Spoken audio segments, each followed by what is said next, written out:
Welcome one and all to the Selfish Stream. Today we are going to be working on a Zoalan and his buddies. As you can see, this one on the end here looks a little bit different. That's because he is the last one that I haven't base coated and washed yet. Excuse me.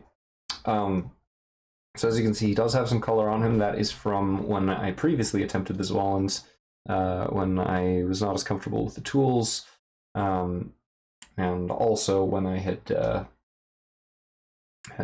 just kind of generally not been up to the challenge. So I kind of aborted it a little bit at that point and gave up, and then came back to it much later, as you are all aware, since I started doing this recently. Now that was the point at which I sort of felt like I was comfortable coming back to it. So what we did was we stripped off as much of the excess paint as possible. Most of it is still stuck down pretty thoroughly, but it provides a decent base coat to paint on top of for those areas, so that's not necessarily a problem. Then what we did was we covered over that with a coat of Parasite Brown, and then used a mix, a one-to-one mix of the red wash and the umber wash to fill in some of that shading and get these guys going a little bit better. So as you can see, that's what it looks like at that point. Today we're going to give a crack at finishing all 4 of them at once, since they don't have very many details, just basically antennae, eyes, mandibles, fingernails and toenails, a gun, and then their weird multi-tool thing, which just basically needs metal and like a leather strap. So they're going to be pretty straightforward. They're also going to get like a coat on this this like carapace on their back here. And they're going to get a little bit of a different color there. Now, as you can see, we've got some someone else's paint job pulled up here, but we will also be drawing from the current concept art, in which they are very red and also very much more buggy than they used to be. And before, they used to look like that. So we'll be drawing some of the elements from that as well. So we'll be giving them like black finger and toenails and sort of a darker carapace to match some of this fur that they used to have. And we're not going to go quite all the way on that though. So for example, I don't think that doing it in that color is going to be, using that color is going to be very good for their upper and lower thorax here. So we won't be going quite whole hog on the old school Battlestations first edition look, but we will be doing some of that. So we'll start off with 3 drops of our Parasite Brown. Finally made good on my my long-standing need to get a new one of these bottles that doesn't have a crack in the lid, and filled it all the way up. So we're starting fresh on that as well.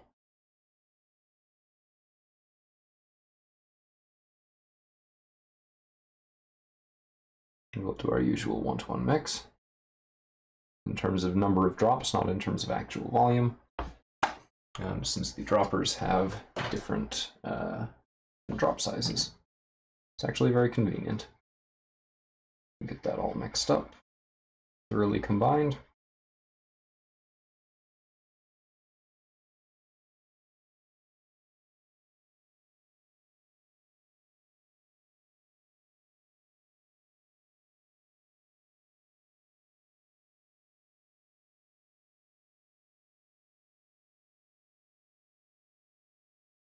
And we'll grab up. I'm going to use the 0-1 brush for these guys because we do need to cover quite a bit of them in a relatively short period of time. All with one solid color to start with.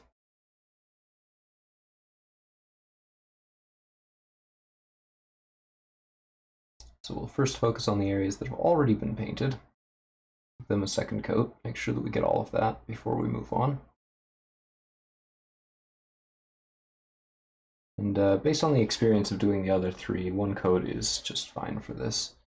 since the wash will finish coloring it in and make everything all nice looking.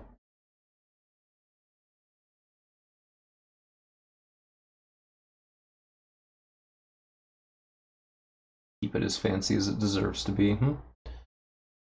Now, originally I was going to go with entirely the old color scheme, which is why the arms are not colored. One of the pieces that I already painted over, I actually decided to do to try doing the arms and legs like bright scarlet red, and it was bad. That's actually one of the reasons that I quit working on these, because I was just so embarrassed by how bad it looked, and I didn't know what to do to fix it at the time. Since then, I have of course learned, and it's not a big deal to just paint over these, but I became concerned that I had ruined the piece, which, you know, isn't great. But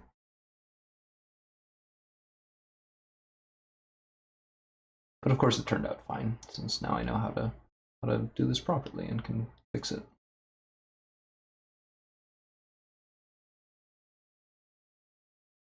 If you want something right, do it yourself, but also, you know, make sure you know how to do it.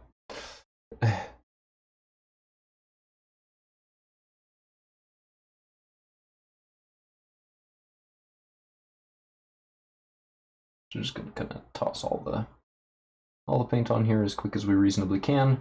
We're doing this kind of as a batch speed painting job, partially to get experience with that method, sort of that like approach to mini painting, since I haven't really done much of it.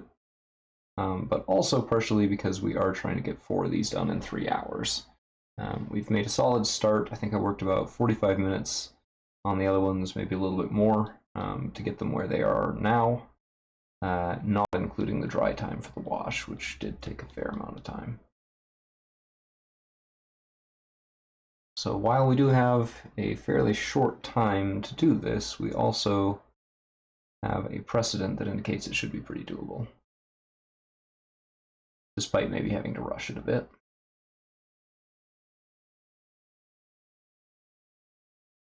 And making things more pleasant is the fact that I also have Inagata Davida on in the background. At least on my side, you can pretend. I'm listening to insert your favorite song here.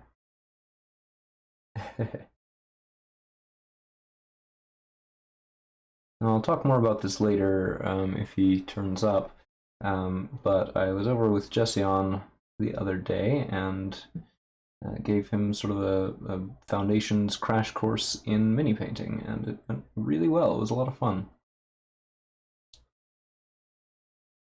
We did one mini just to practice techniques on, and one sort of more serious attempt to match an existing style, just to sort of see if he could get the hang of color selection and some of that like limited detail work. And it went quite well. He did great, which I would love to take credit for as a teacher, but I'm really actually pretty crappy at teaching. So that means that he's got aptitude.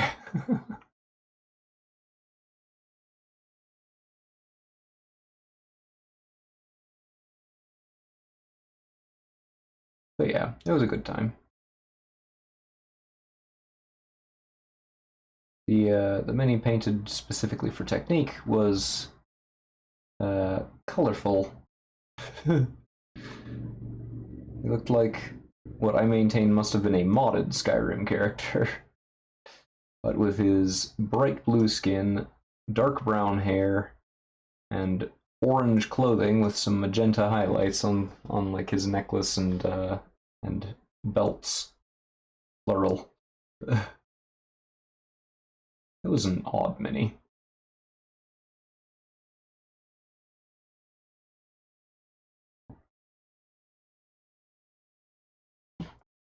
Okay, so that's 2 legs and the front of the torso done. Get the 3rd leg.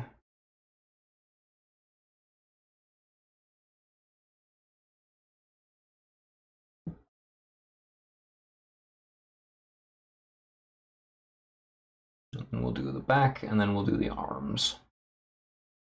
Well, back and the rest of the head, because that needs attention too.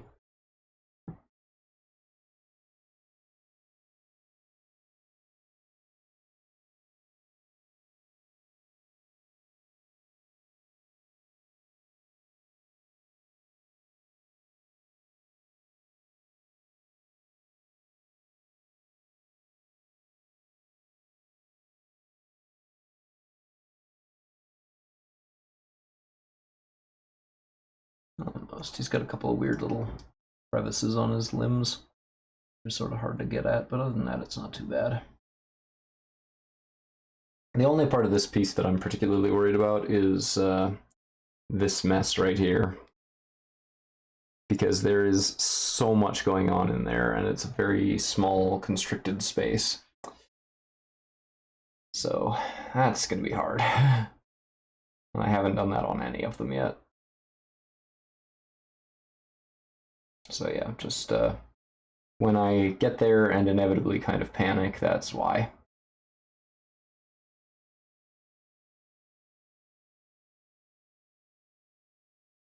Roaches! Roaches made out of the number 3! Which seems like a really, like, gritty version of a Sesame Street sketch, I guess. 3 roaches with 3 limbs. What do you mean? What's a strange choice?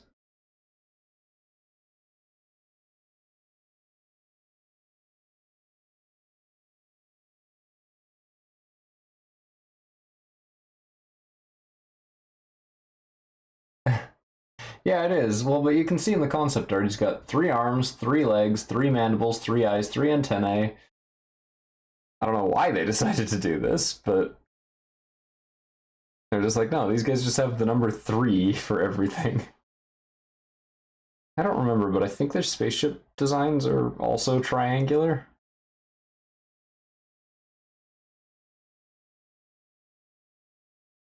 Yeah, it's very strange.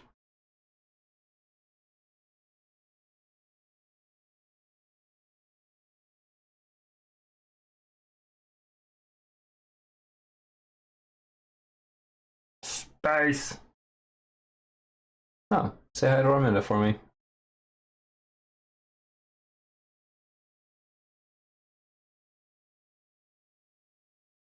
Doo-doo-doo. So we're going to be doing some ideas. I already discussed this earlier, but since you're viewing live for your benefit, we are going to be doing a paint job on all 4 of these guys, since the other 3 have had their base coats and their washes down, which is probably the single thing that's going to take the most time. We will be doing sort of speed paint, batch paint techniques for the rest.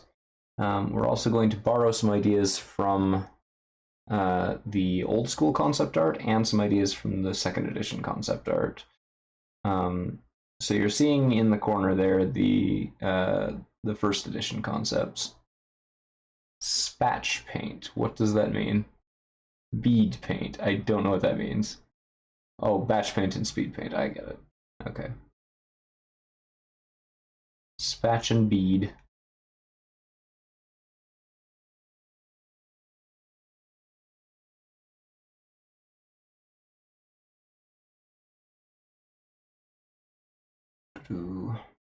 Nearly got this limb. His middle hand. Bead. Yeah. Bead.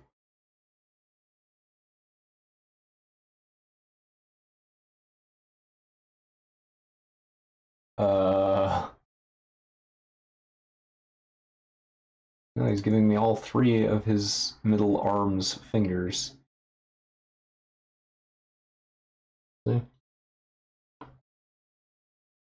Like this.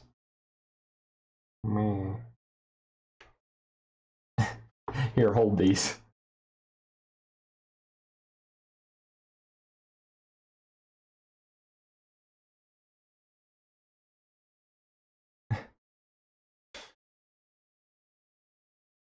Must be the whaloid, right? That's how that works, isn't it?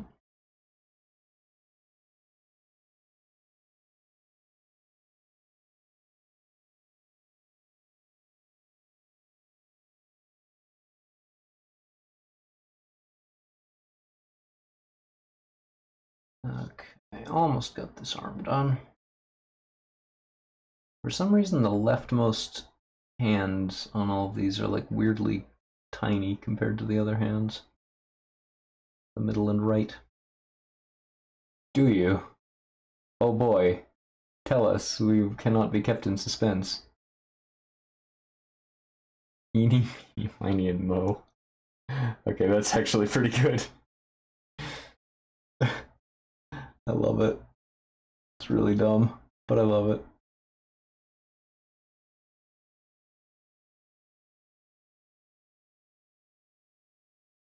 Okay.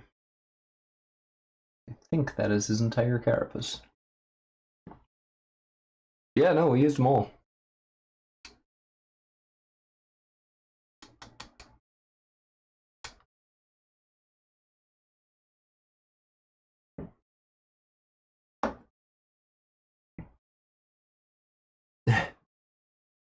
You wanna?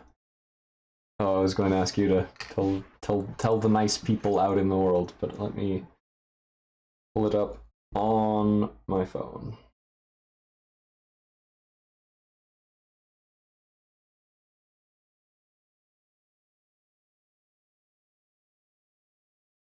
Okay, so the elephantoid is now named Barbar Obama. The crocodilian is named Faux Leather. The lupinoid is named Ant Flo. The curbite is named Chomp. And the last one is named Tasty Treat, which is the gorilloid.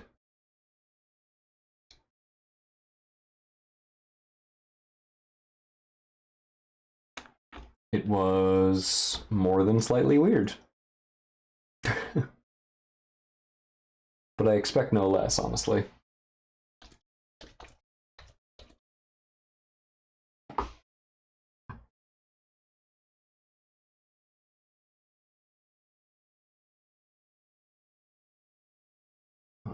One second here.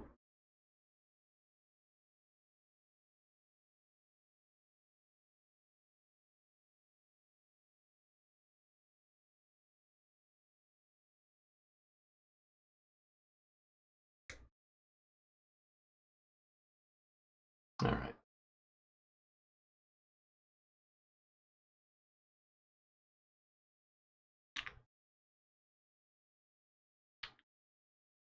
Let's get our wash mixed up since it is a two-part wash. One of them to look a little bit more red than they otherwise would to sort of match the old style.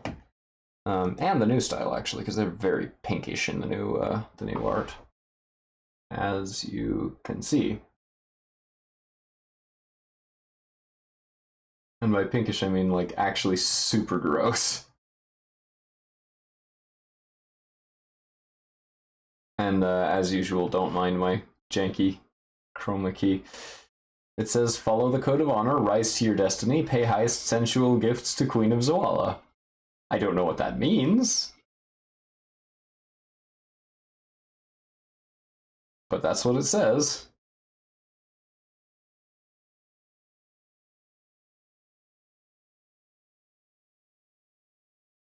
So all of the new art for Kickstarter, for like the base races, yeah, it does. Yeah. Well, not exactly. It's flavor text, but I don't like a lot of it. I don't really get because it's kind of weird.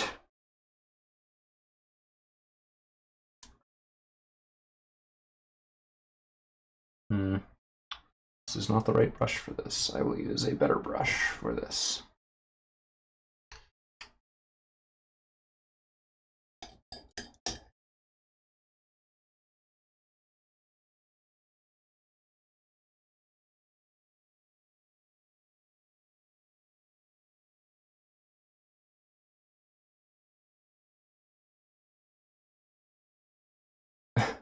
Base racist? What is the question of the evening, dare I ask?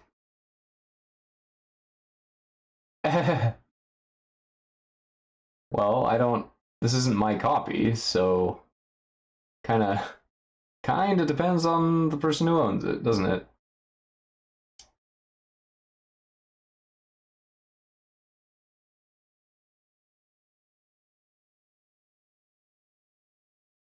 And these aren't the last ones. We do still have 4 humans after these guys that we need to do.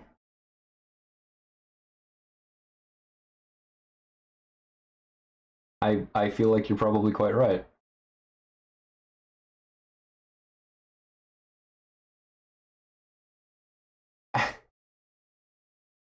uh, I mean, that's sort of the question of the hour, isn't it? Who cares about human life?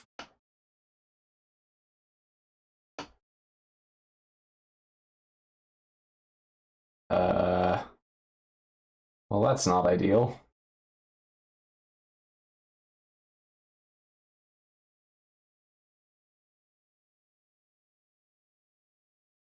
That is correct. Hence my question. Or my statement, rather.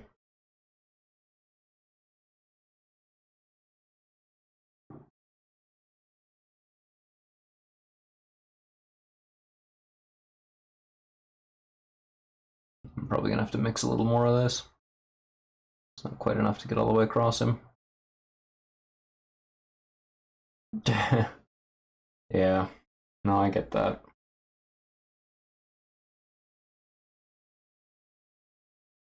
There's a reason that the phrase "I don't want to live on this planet anymore" is a meme.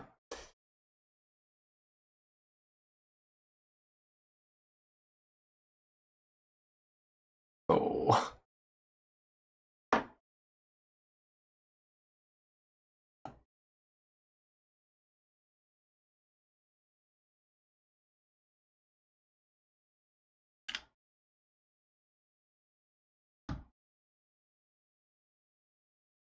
Yeah, that is also true.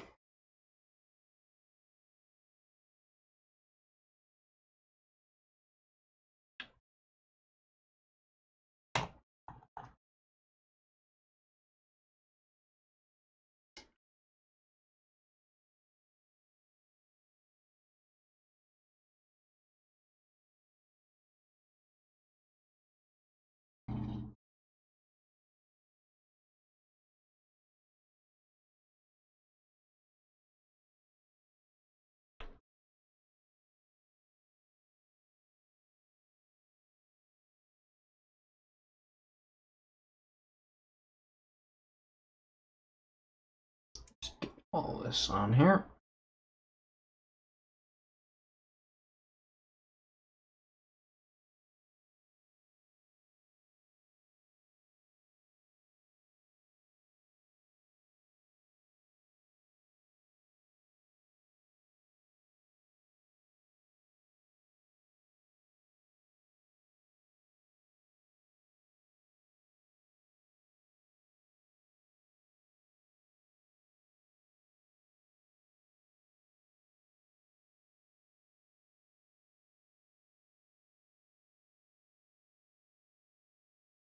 Okay.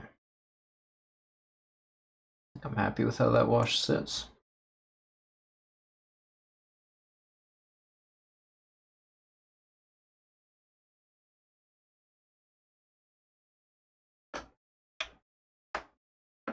So we'll set him aside to dry. Probably gonna need to touch a tiny bit of him up as well. There's a couple spots where the paint chipped a little bit.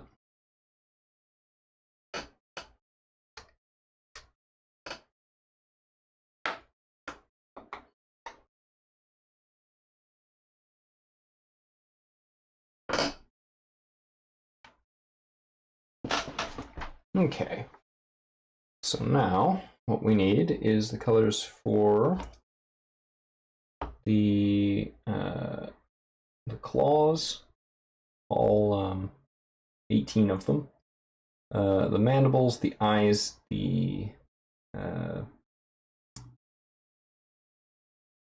magenta. No. Now we are going to be taking inspiration on the claws, especially from this old art. We're going to be using night blue and then washing it with the same wash.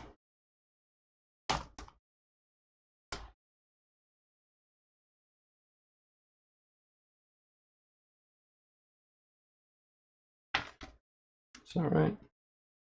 Yeah, night blue. And since night blue is a little bit on the thin side, we're going to count on the existing colors to tone it down the way that we want it to be.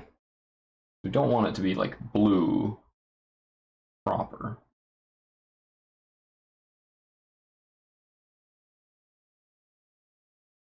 But we do want it to be more blue than it is now.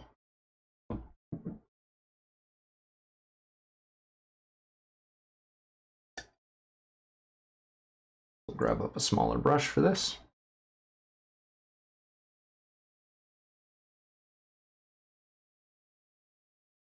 Go down to our 3-0.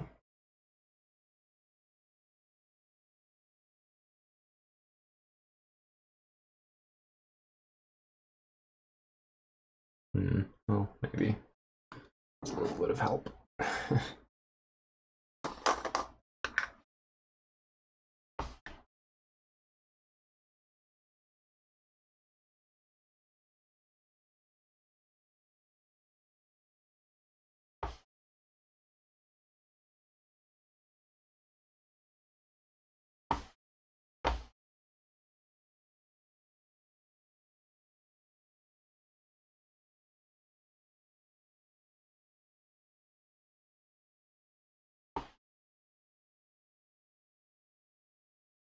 Okay, that should help it out a little bit. Just gave it a quick clean with the old brush cleaner.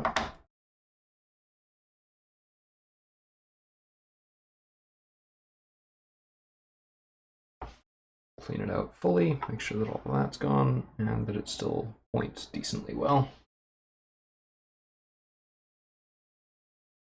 May need to just sit with some soap for a while. We'll try this out, and then if we have trouble with it, then we can switch over to our other 3-0.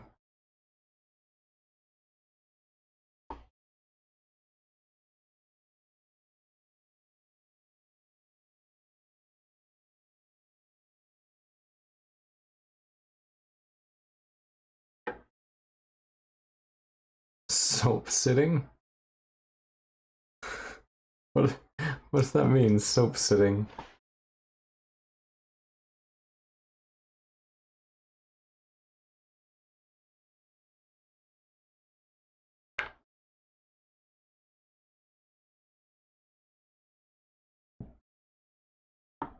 Yeah, put soap in it and let it sit. That is correct.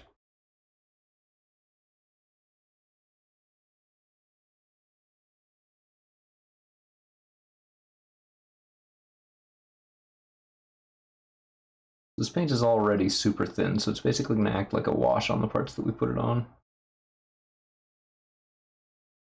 Ergo, soap sitting, yes.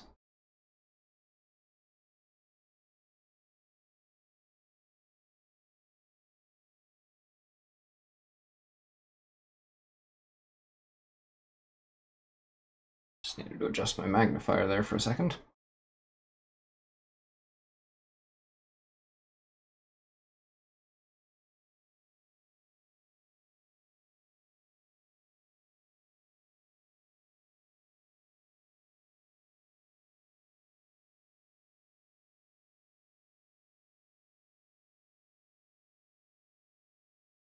Yeah, that's not bad.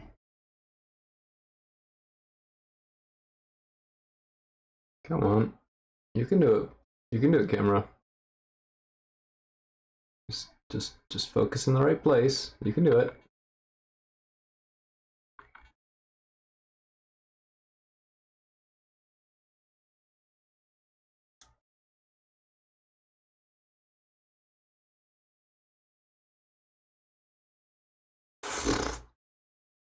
Stupid thing.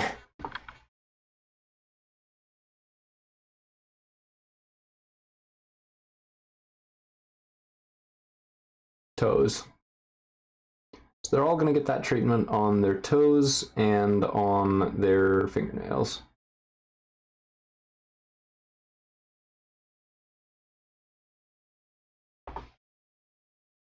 Yes, toes.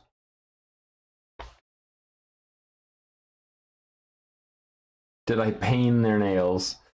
I don't know. Do you suppose this hurts them? Yeah, a little bit.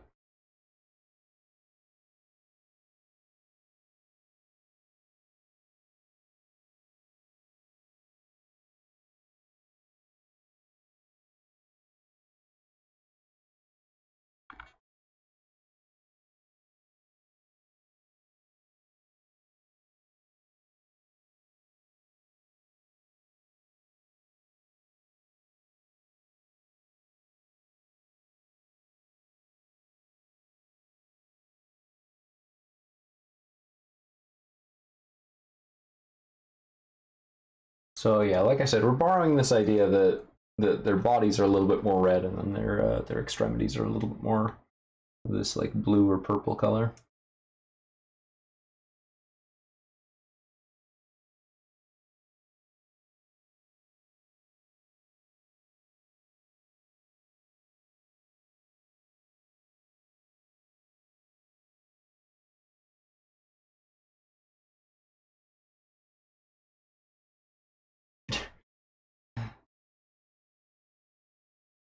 You mean I should ask right now aloud on stream, or like go in and ask her in person?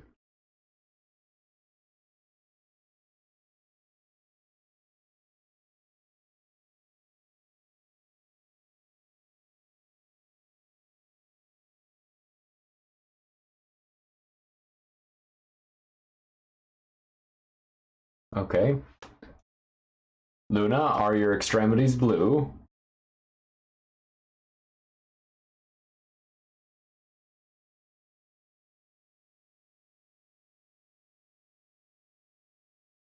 Oh, I see what you mean. Right, one of my background processes is absolutely having a meltdown. Hold on a minute. Let me see if I can figure out what and why.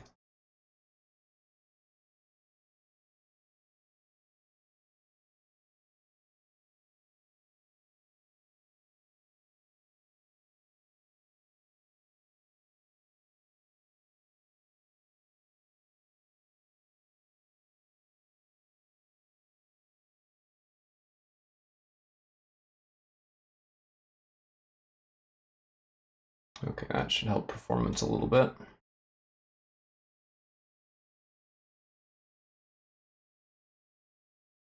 Well, it'll help eventually.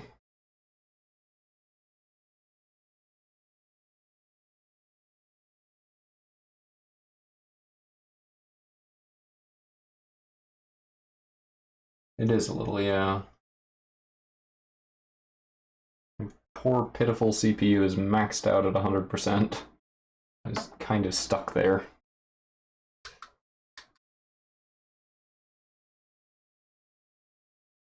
Poor thing, 2 hardware generations old and I can't be bothered to upgrade it.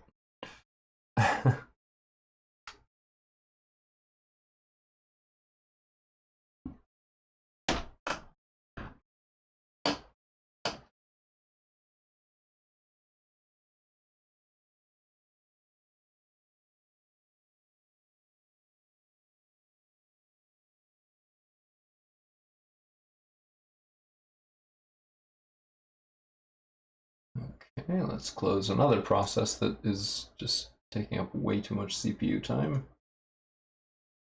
Blah.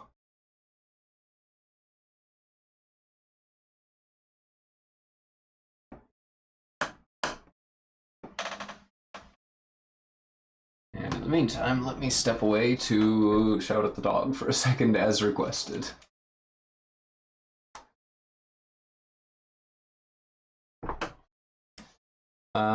Well, Chrome is definitely one of the offenders on the list.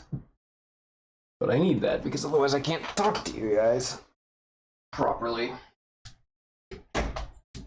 Luna, are your extremities blue? The world needs to know. Are they? Slurp, slurp. Luna. Luna. Can I see your hand? Can you give me a high five? Oh, thank you. Oh, thank you. Look, your extremities are blue. But not really.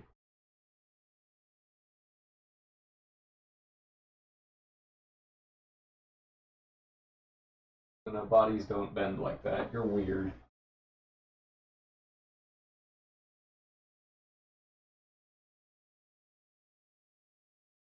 You are weird, dog.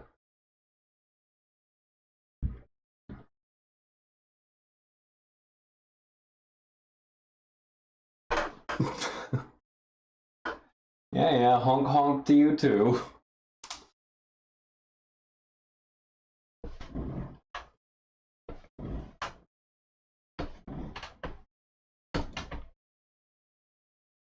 Her what does? Her what does what?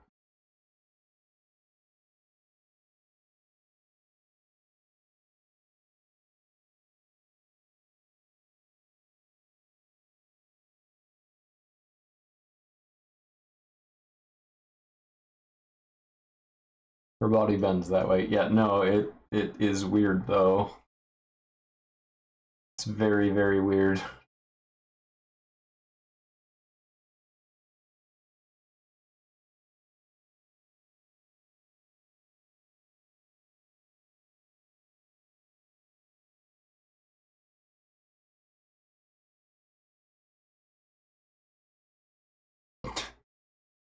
It's not body shaming, it's just freaky.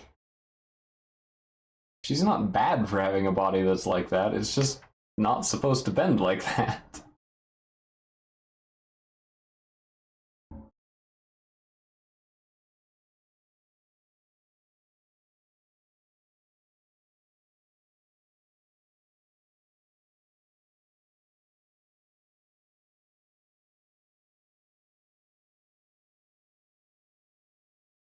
Uh,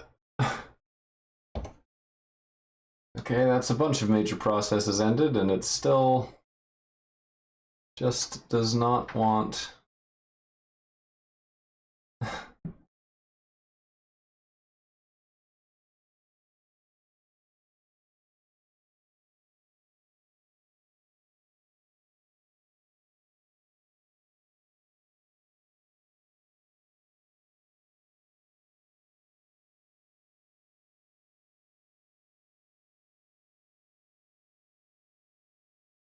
Let's see what else I can be rid of at the moment.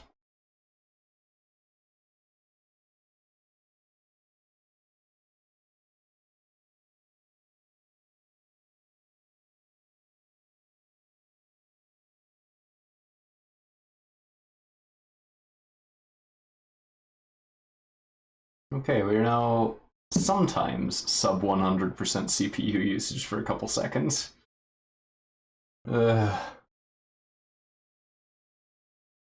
A royal pain.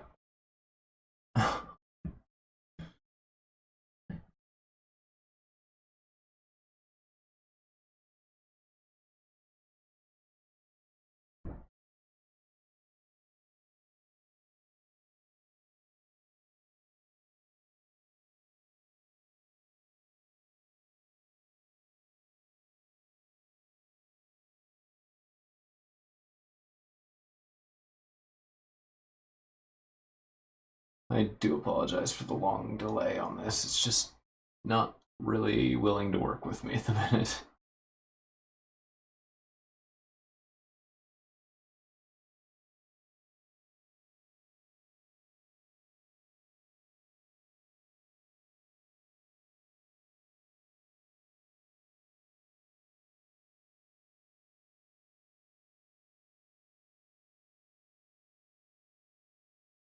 Okay, we now have like 10% flex on the CPU. Okay.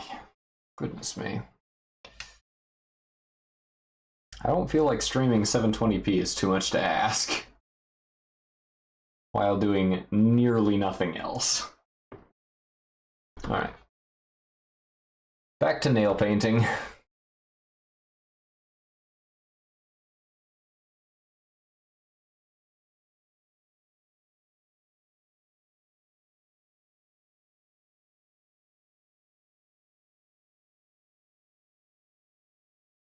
I think we're going to want to give the same treatment to the carapace. I think that'll look decently good.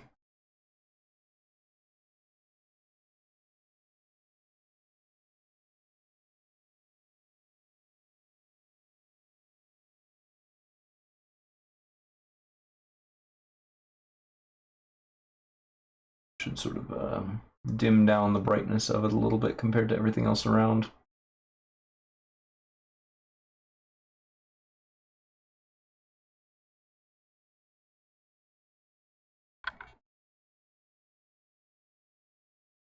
Many petty spiny.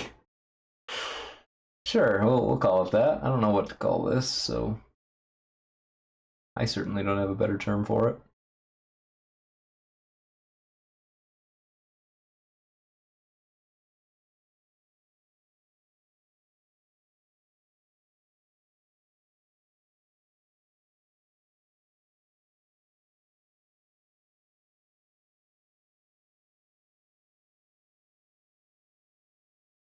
Okay.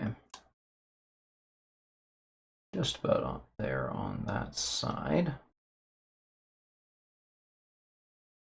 His eyes are going to have to be absolutely bonkers looking. Now the four of these are going to look pretty similar to each other, more similar than any of the other four groups that I've done up to this point, but we will still try and distinguish them by their tools. I think the only other one that was close to this was the Zloxians, and that's just because they all have identical jumpsuits.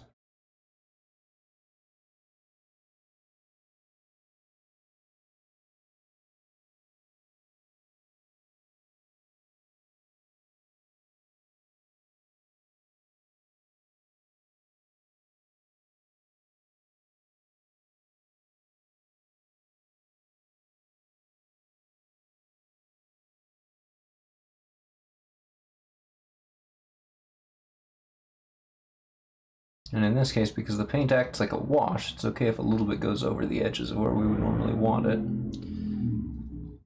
since that's going to just highlight the edges a little bit more.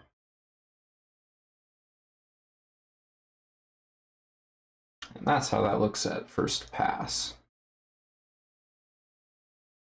Sort of bluish, sort of got a sheen to it. Part of that's, of course, because the paint is still quite wet, but also this paint is a little bit shiny when it dries. Next.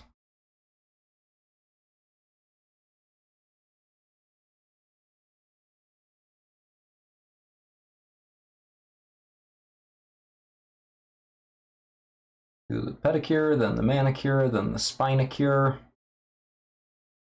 It's a weird thing to say, I must admit.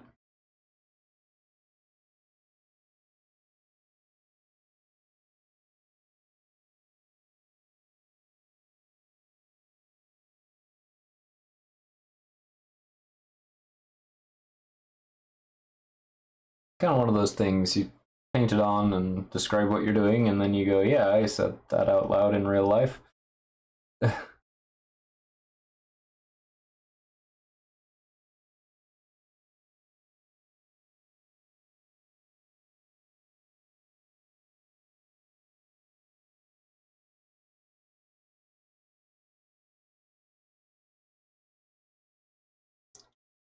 The middle fingers are going to go down to the first knuckle,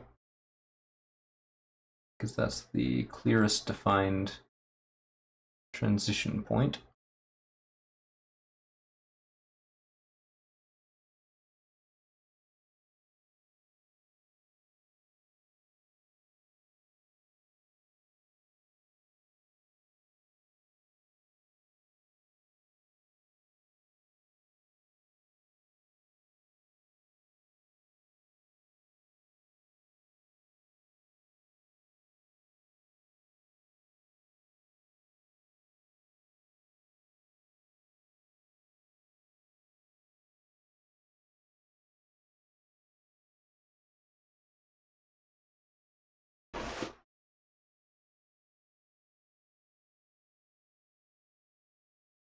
So we did the pedicure, now we're doing the manicure.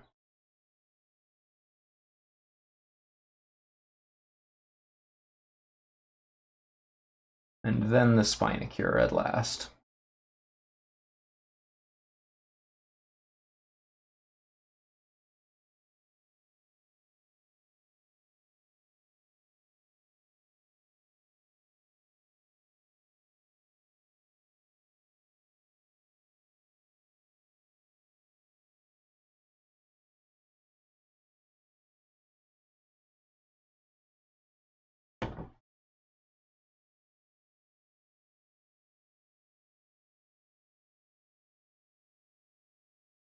I doubt if it's very visible on the camera, but even just immediately after applying the paint, you can see it start to flow around a little bit like a wash would. Definitely a different beast than normal paint would be. Kind of acts like the blue wash a little bit.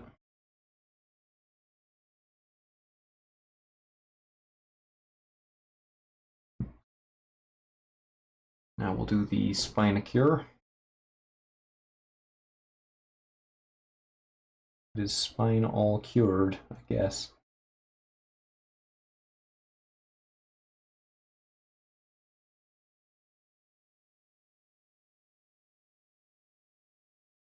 Yeah, yeah. You're quite right about that. Most beasts are not roach humanoids.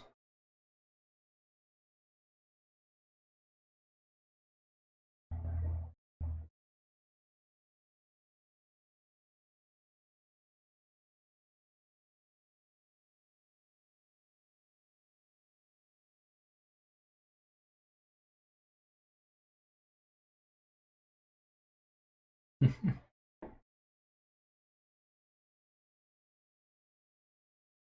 feel like as goofy as this conversation is, I feel like it's actually quite fitting to the fact that I'm painting roach people in a game that has a bunch of furries, not because it's about like a game with furries, but because somebody thought, the island of Dr. Moreau would make a great sci-fi story, and just sort of stopped questioning it after that point.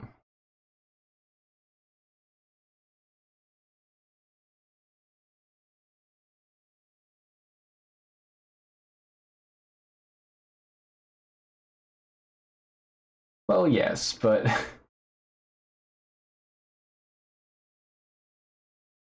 but that's not what I mean. I mean that like it's a game that had the roaches first, and then later on they were like, oh yeah, furries too. It's like that's such a weird progression for this to take.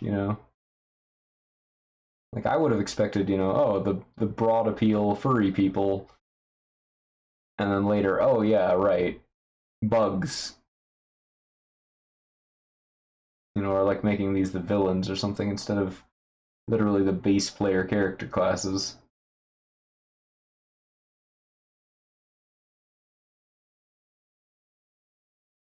Yeah, yeah, that's fair. You're not wrong at all when you say that.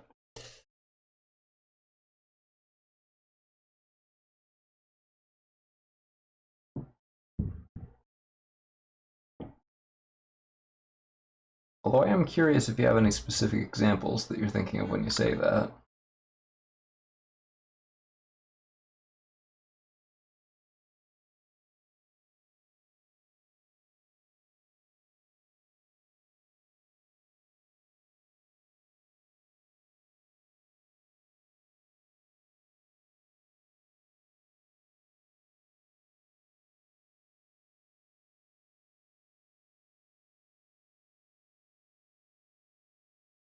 Avatar.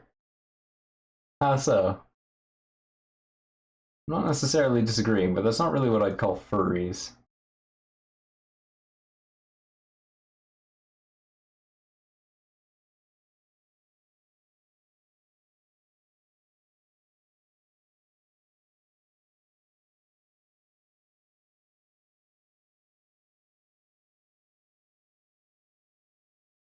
Yeah, no, that's fair.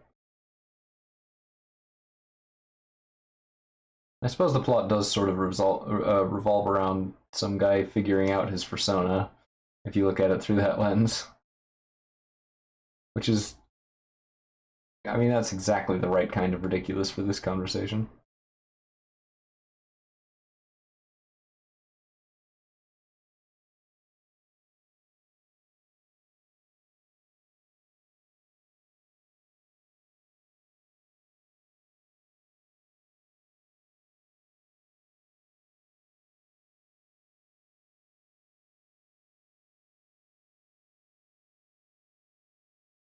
Alright, so we're most way through getting all these fingers and toes and whatever else going pretty quickly together, which is good.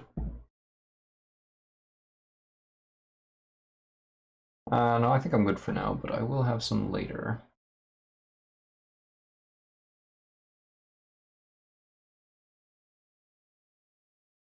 Whilst I am traumatizing myself about my work situation. You know, tea helps with that, I guess.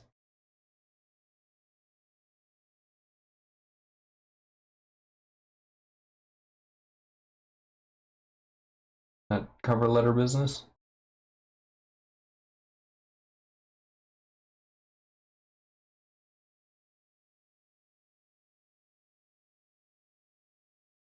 Yeah.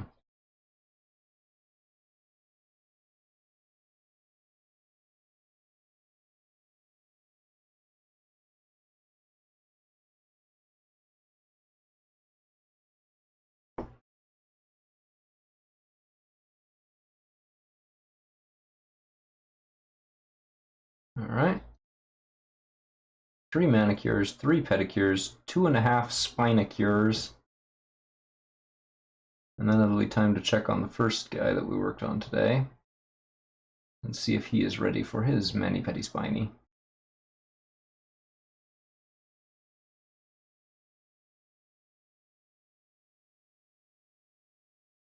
Roach Spa Day, yep. So termed for the fact that we're putting thinned down night blue on fingernails, toenails, and carapace. So he's not quite done, he needs a little bit more pigment back there, but it's thinned down enough that it's kind of transparent. So it gives this this nice beetle shell sort of look to it.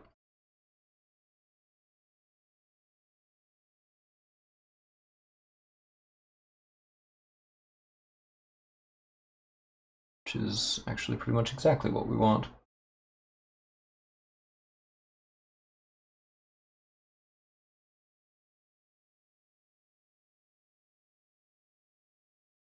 So Mel asked earlier, and I mentioned at the beginning of the stream as well, the painting session that we had on Saturday, the other day, where I popped on over to Jesse On's place and we did some painting practice. And the first attempt was majestic and insane, and the second attempt was, like, actually good.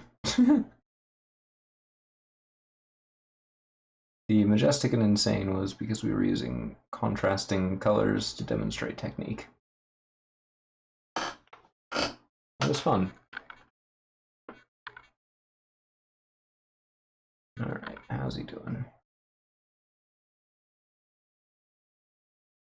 He is doing just fine, and actually he is not the first one. And wash it all out in slime, yeah. Yeah, we used a green wash that was involved. It was quite a thing.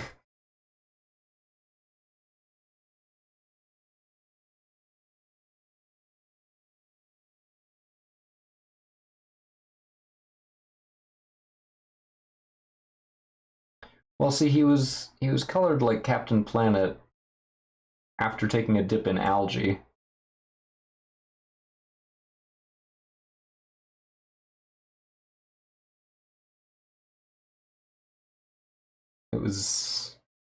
It was quite some colors.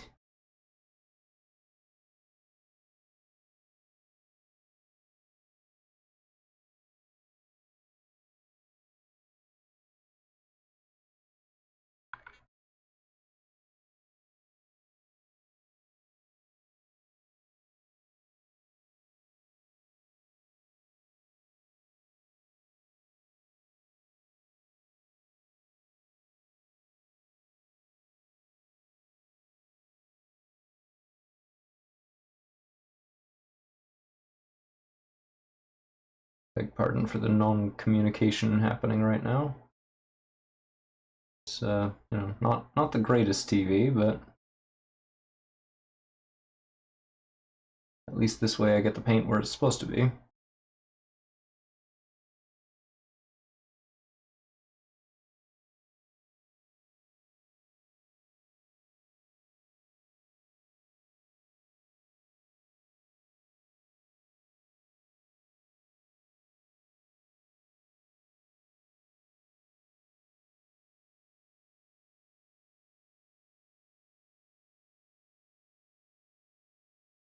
Okay, so that's the pedicure and the middle manicure for this last one. Just going to touch up the pedicure a little bit because he needs a little bit of help. We'll get the left hand here.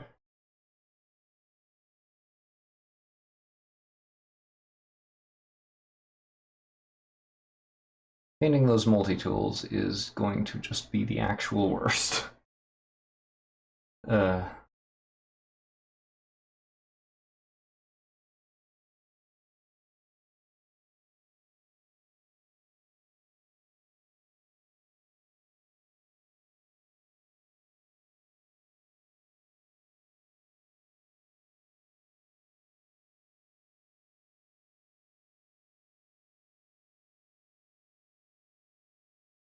Also, just to put it out there, these guys hold their guns real weird. Like, really weird. They have one finger on top. They hold it like this. Which is not normal, if I may say so bluntly.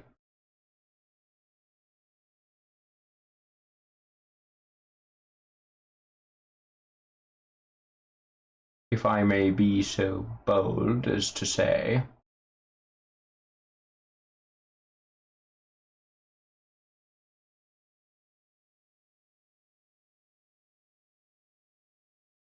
These aliens are kind of weird looking.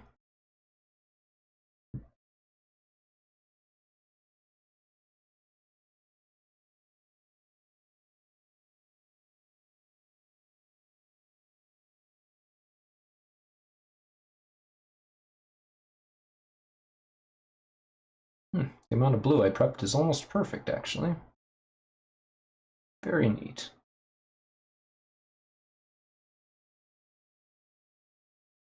The only minimal waste in this project. From the look.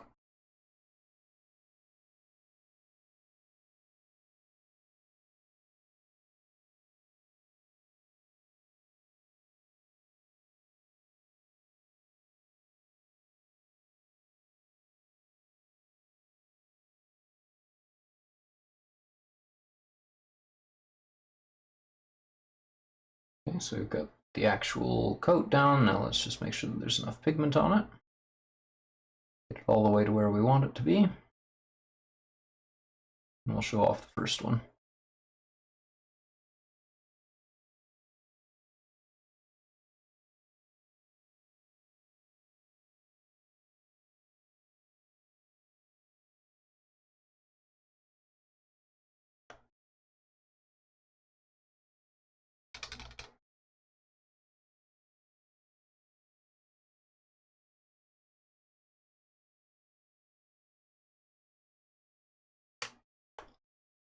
Set him aside to dry. And here we have the first guy.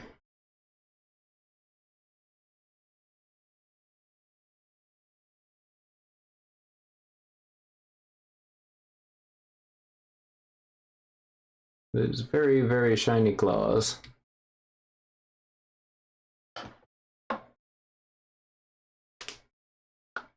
And we are going to dry brush this same color mixed with just a bit of black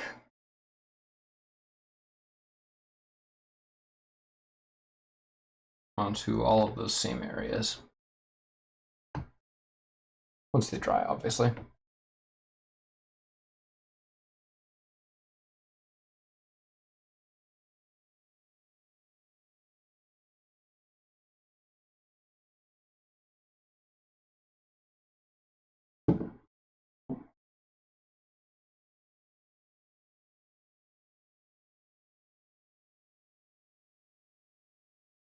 And it's already pretty thin paint, so we don't need to thin it too much.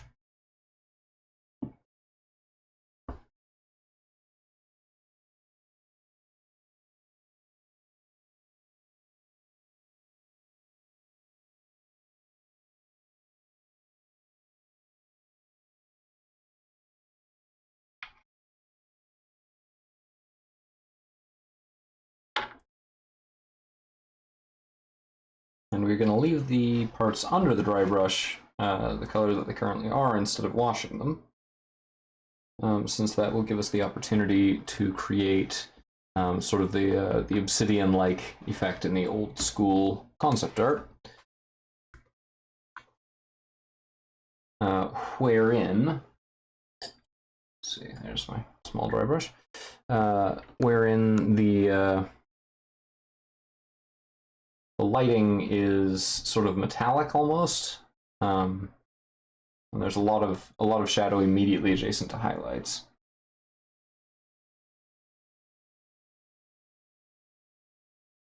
I have to be careful about how much of this pigment we use. It's going to be pretty intense once it goes on.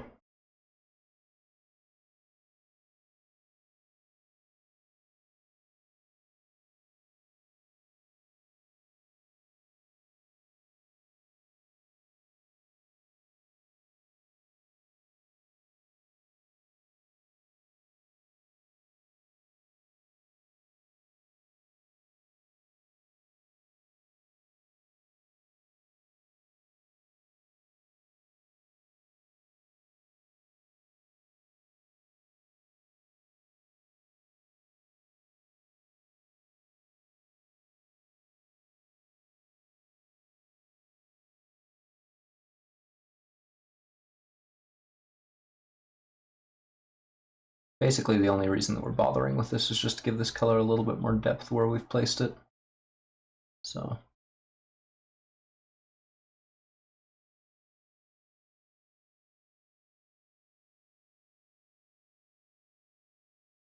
just gonna hopefully just enhance that ever so slightly.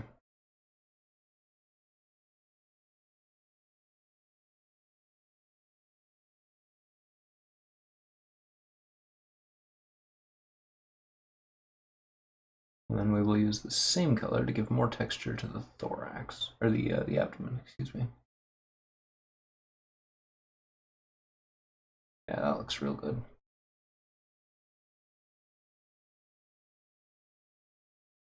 Gonna just be on the top, and then down to the sides. We're not gonna go all the way underneath with this.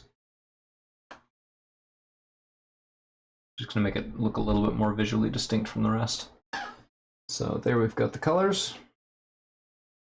It's a little bit bluer than it looks on camera in real life, but not by much. Come on now, focus please.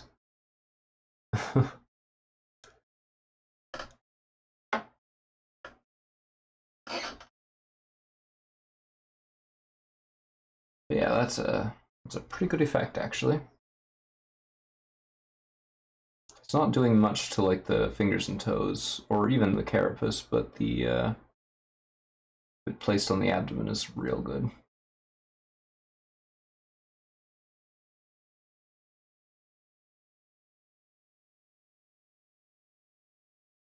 Then we'll want to lighten the antennae and mandibles.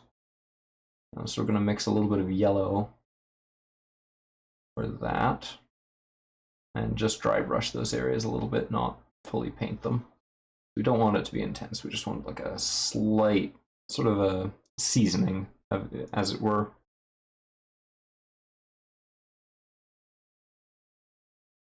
Very subtle little bit of an effect.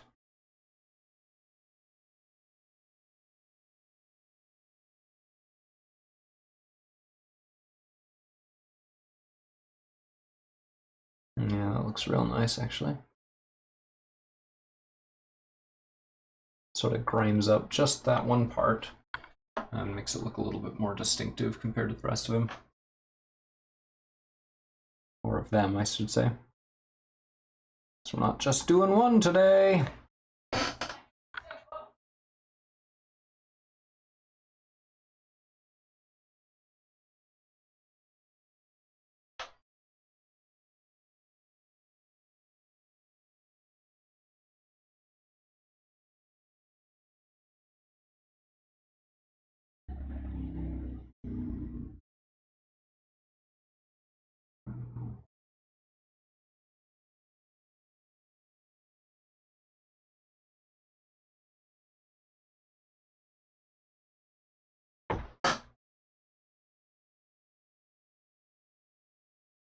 Alright. Time to do the back again.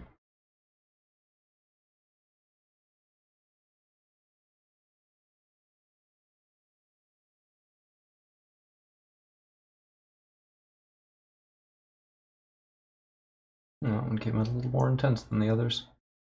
That's a good thing. They look kind of samey right now. They look extremely samey right now, actually.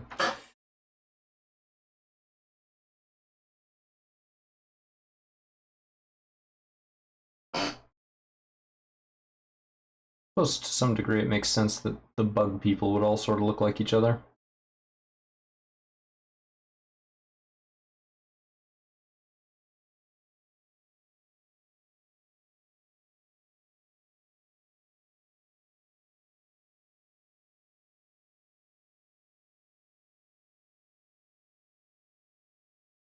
Also, earlier Mel proposed the name for each of them, and I am going to use that suggestion because the names were Eeny, Meeny, Miny, and Mo, which is about as perfect as you can get for nearly identical roach dudes.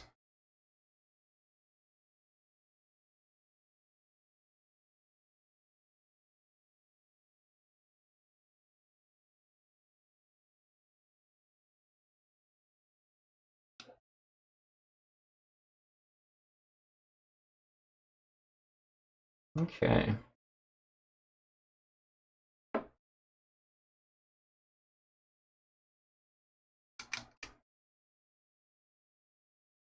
So we'll need a dry brush of pale yellow for the mandibles and the antennae. So we're going to grab up a little bit of moon yellow and a little bit of bone white and mix those together to get the color that we want.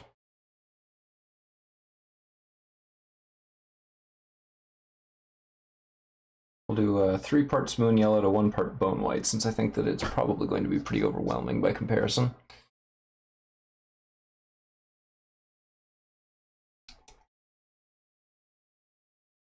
It's just a much thicker paint, so and we'll see how that matches together. And if we need to, we can of course adjust the ratio.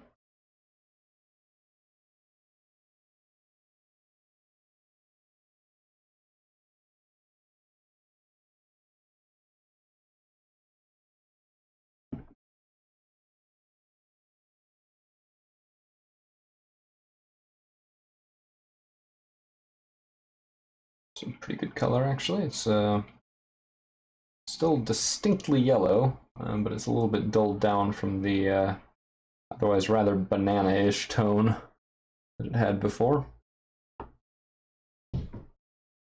Not dulled down much, but dulled down enough that it's distinctive, and I like that about it. Hopefully it's still thin enough not to make too much difference.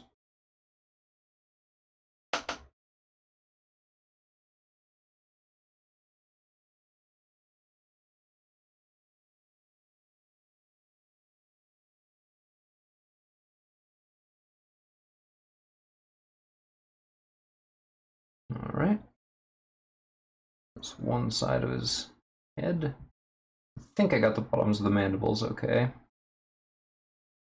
sure I didn't do it perfectly, but I don't think it's going to be too visible on account of I'm looking right at it and can't really tell.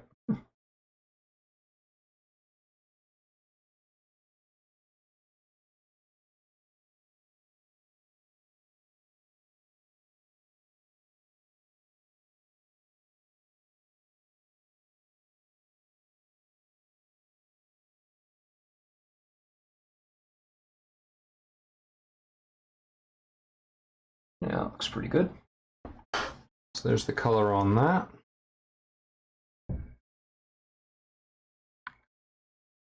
A lot more, they stand out a lot better now.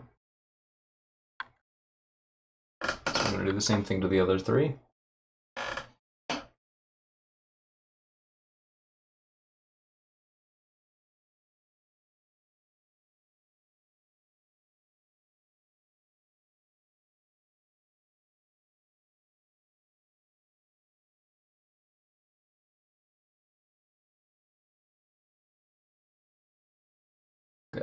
underneath here as well.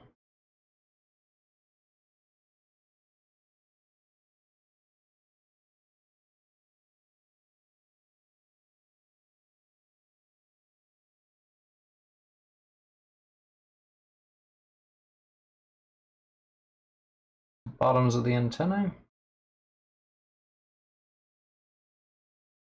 Once, twice, thrice, and then the backs. The remainder of the top as well. So doing the mandibles first on the same brush full of paint allows us to make them look a little bit brighter, but still using only the one color to change these two sections. I really like the old art's like purplish eyes. The new art is a little funky. So just by way of comparison, we've got the new art here, which is the same sort of purplish, but against that like weird sort of fleshy pink. And here it was against something a little darker. Ooh, excuse me. And then on this this paint job that somebody posted, the eyes are like very pink. As you can see here, they're very, very pink. And we're not going to be doing it quite like that, because I think that's a little more exaggerated than what we're looking for.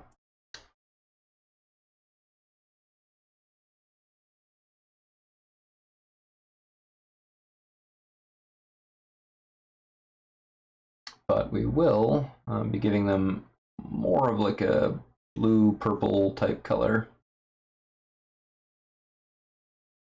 And in point of fact, I should probably hit them with that same night blue as we did for the other parts, the mani-pedi spiny.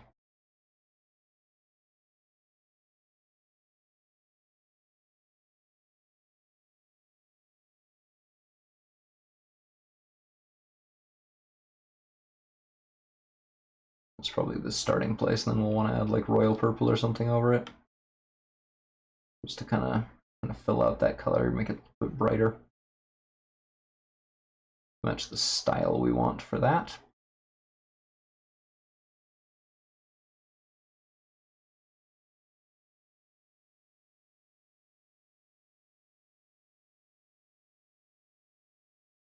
Oof. My poor dry brush is really, it's having a day. Don't know if you can see that. It's a little bit frayed at the moment. I really should retire this one pretty soon. Probably gonna have to, whether I want to or not.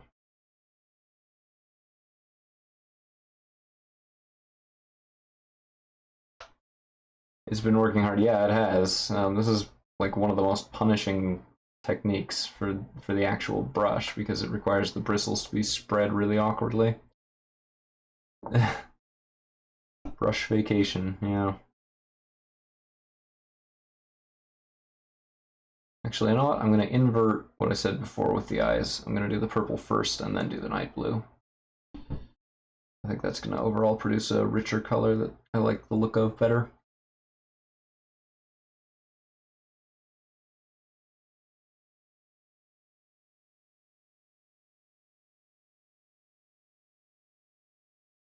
Alright, this is the last one of these that we need to do, and hopefully the rest of it won't be quite as hard on the brush.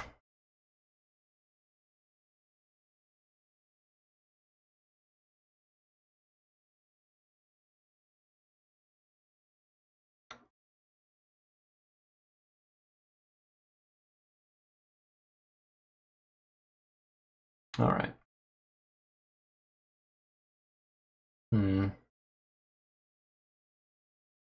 I've just had a thought. I'm going to actually dry brush over the eyes a little bit in this same color.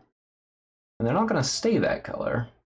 But what this will do is it'll make the areas around their face, around the eyes, pop out a little bit more and be a little bit brighter.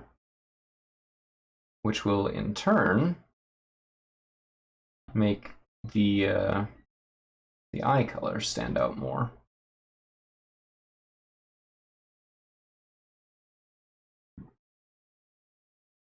as well as enhancing the contours of the face in general, I hope. I'm less sure about that part.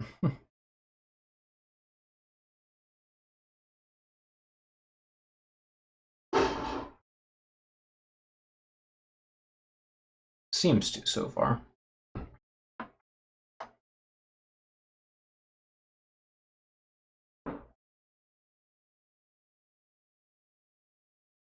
It's going to be a fairly subtle effect, but that's okay. Doesn't have to be obvious to be effective.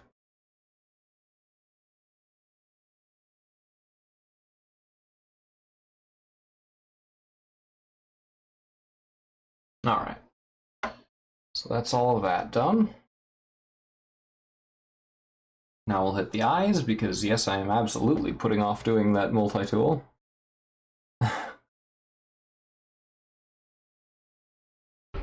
Oh yes, and before I forget, we actually also need to dry brush all the normal brown bits.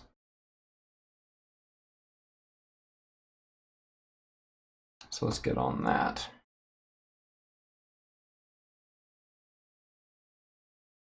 I'm actually just going to use the same brown, the parasite brown. I'm not gonna change the tone or anything. I just want to sort of use that to make some of it stand out a little bit better and mitigate the shadowing. Not much, just a little. Doesn't need much. Because the shadows are already pretty deep in a lot of these areas. I don't want that to kind of take over the entire look.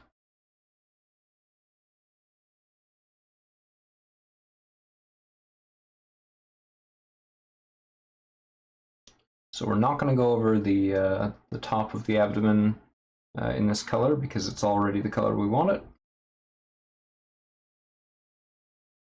And we're not going to touch any of the stuff that we've just painted today here. We're not going to, so for example, we're not going to repaint the carapace or anything like that.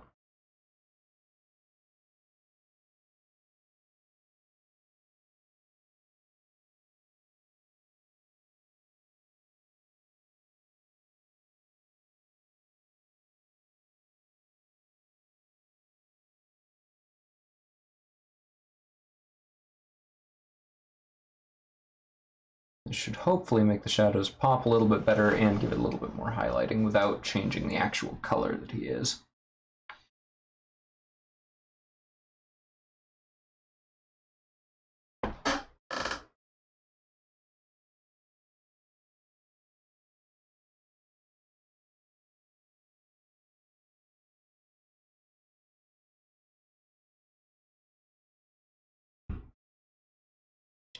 We'll also need to especially take care around the head, since that's where most of the recoloring has been.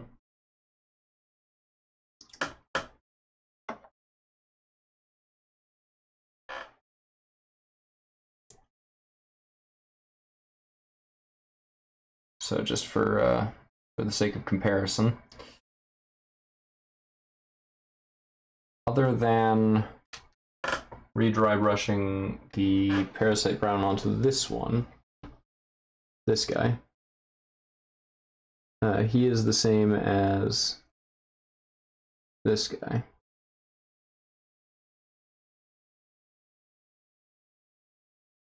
So with the re-dry brush of parasite brown, and without.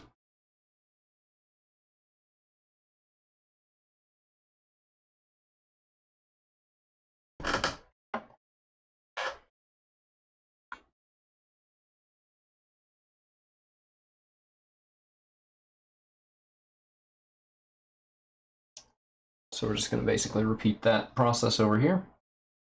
This guy. And again, just tone down some of those shadows just a tiny bit, not much.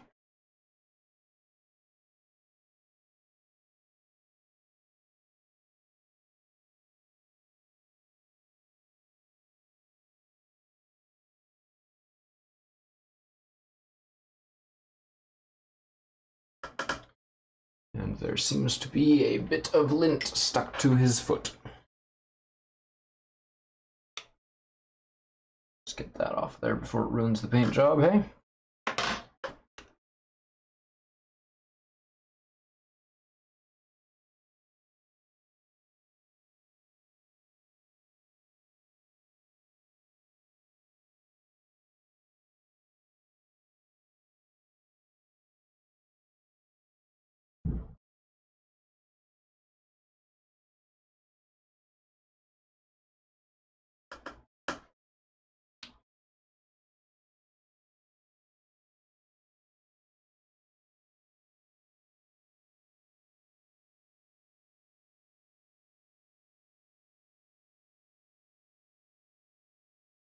Tell you what, I think I need to hire a social medium to handle my social media.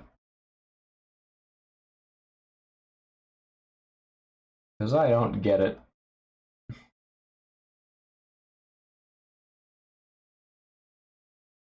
Her pun.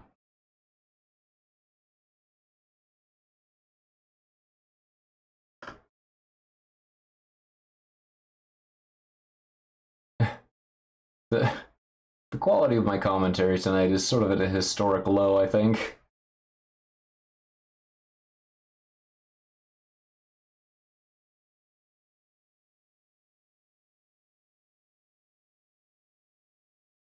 If I'm making jokes like that, anyway. That's 2 re-dry brushed. Let's have a third.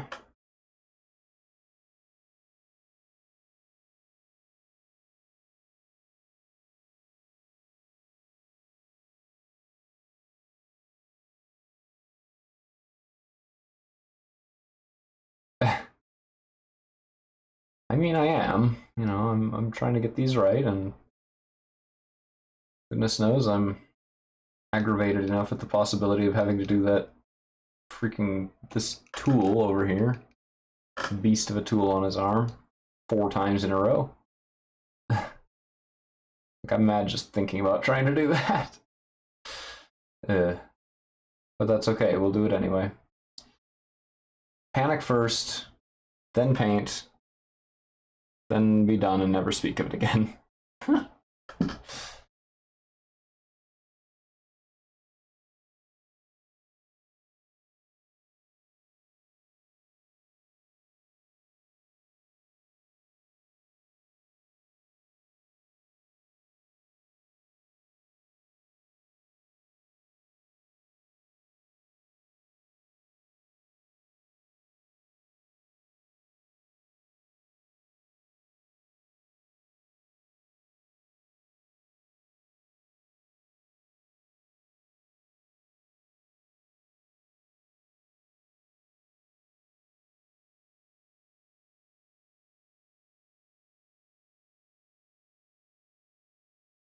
Bugman.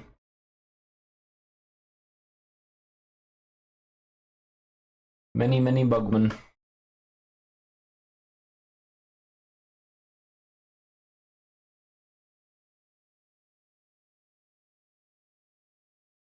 there even any pigment in here? Yeah, there's a little.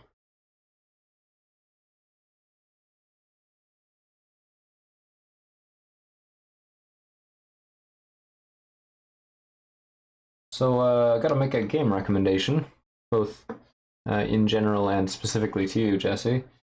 I played with my brother earlier today a game called Pulsar Lost Colony, and it's awesome and so stupid, and I kind of love it. It's basically it's FTL as an FPS game. So like there's first person shooter elements, and most of the gameplay is like an FTL or Zia or Escape Velocity type game structure, where you just have your ship and your crew, and you go out flying in the middle of nowhere. You got like factions that you can deal with. Yeah, it's really good. It's apparently in early access right now.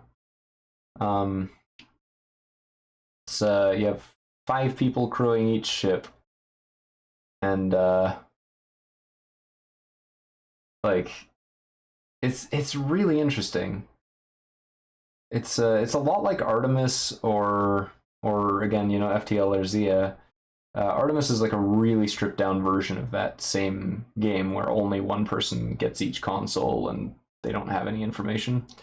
But in this particular case, it's actually like you do free roaming on the ship. You can transport to other ships, space stations, planets, and kind of interact with stuff that's there. You know, there's critters that you can shoot at and fight. It's very like it has a very classic Star Trek combined with Firefly type feel. Yeah, and the graphics look a lot like System Shock actually. System Shock 2, I should be specific, because yeah, System Shock 1 does not look very much like Pulsar.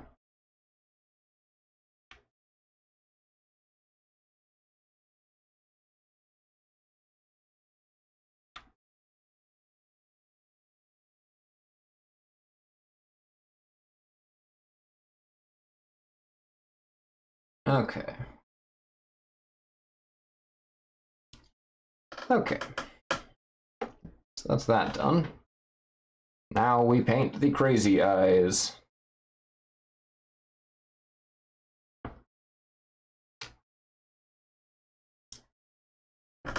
So we need some royal purple. It does have single player, but you have to populate your ship with bots, and it's basically the same as like Battlestations in single player as far as the quality of that experience. Or not royal purple, actually. Sorry, hexed lichen is what we're using for this.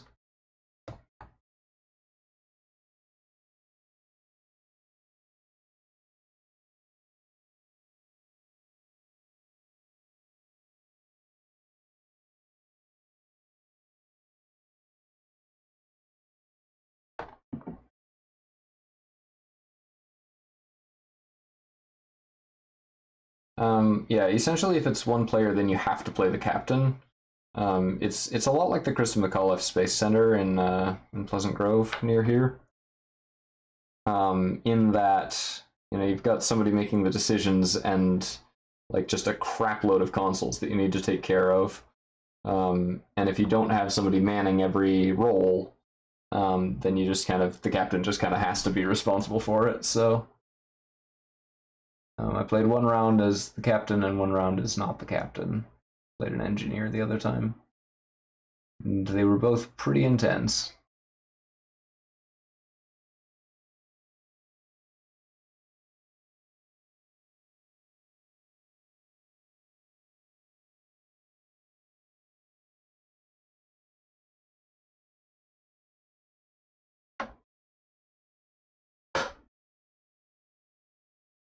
Yes, crazy eyes. Get the crazy eyes going.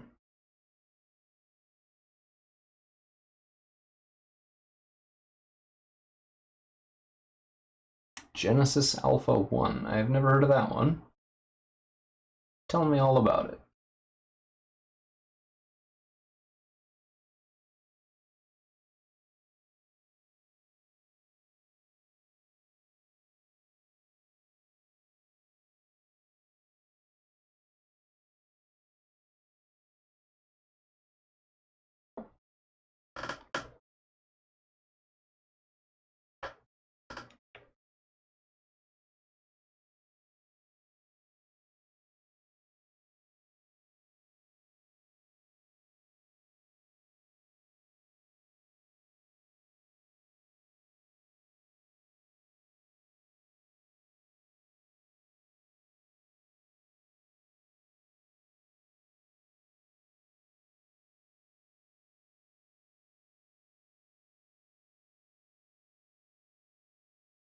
The flavor of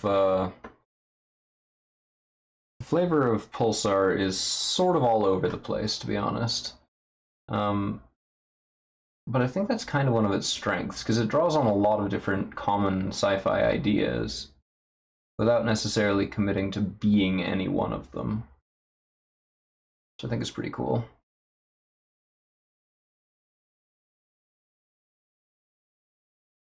I'd actually probably really like to do that on stream at some point. I think it'd be a really good streaming game. I'm not sure my computer could handle playing it and streaming it at the same time, even though the graphics are rather old school. But that is because my computer is kind of getting old. Okay, we got purple eyes. Now to make them purpley blue eyes. Once we've done that, then we will make the purpley blue eyes into purpley blue eyes with pink highlights.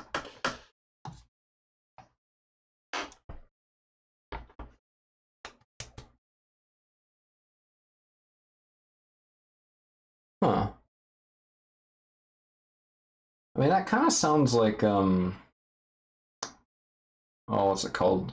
Space Engineers, which came up in conversation when I was being sold on Pulsar as well. Space Engineers is very much about like construct your stuff. Like you do actually have to like build your own ship, and but that's much more about like the physics simulation of besieged in space or besiege in space, that sort of idea. So it's kind of a different beast, but that's okay.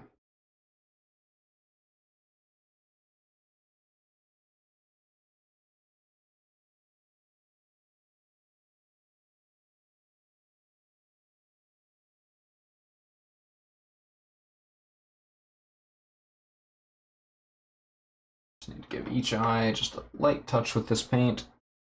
Transfer a little glob of it over. Sort of let it flow where it wants to be.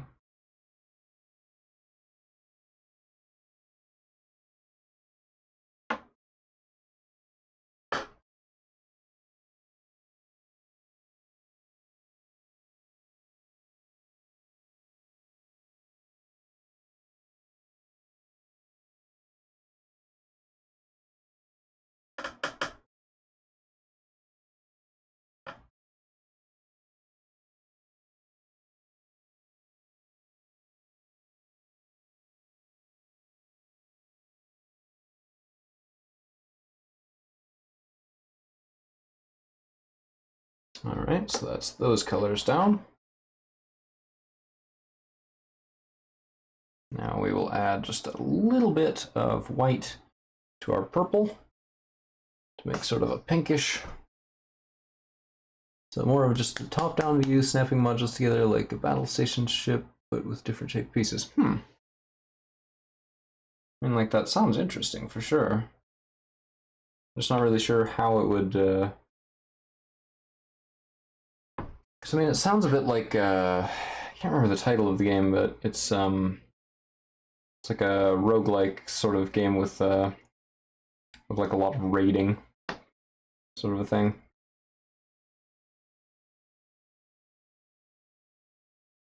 I can't remember what the title was, and I don't really know how to describe it better than that, even though that's not a very thorough explanation.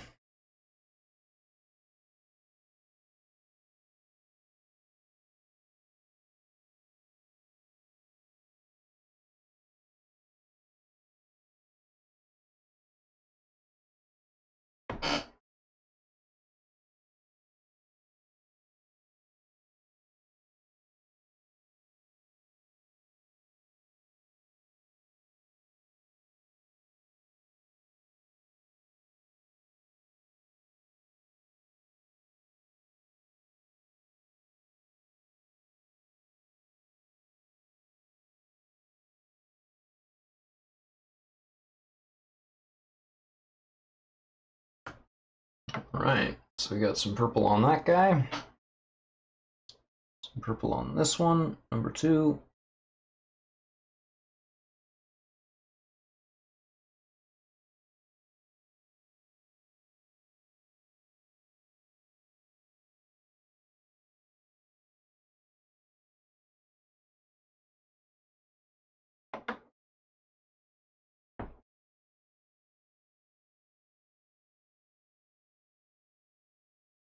Although the game that I mentioned with the like the top-down roguelite sort of raiding game did not have customizable ships.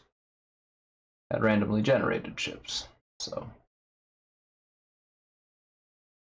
very different beast, I'd imagine.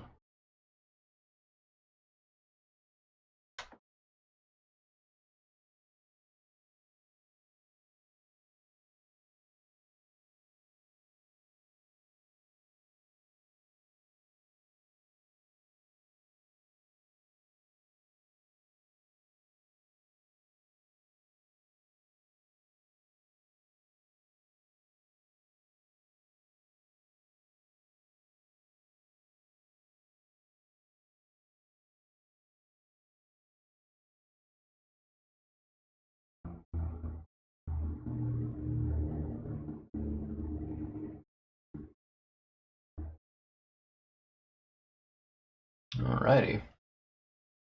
So that's their eyes done. Rinse off the brush and then I can show that. Yeah, there's a lot of good stuff out there right now. It's very much a golden age of indie gaming that we are smack in the middle of, I'm pleased to say. So we'll bring our focus in.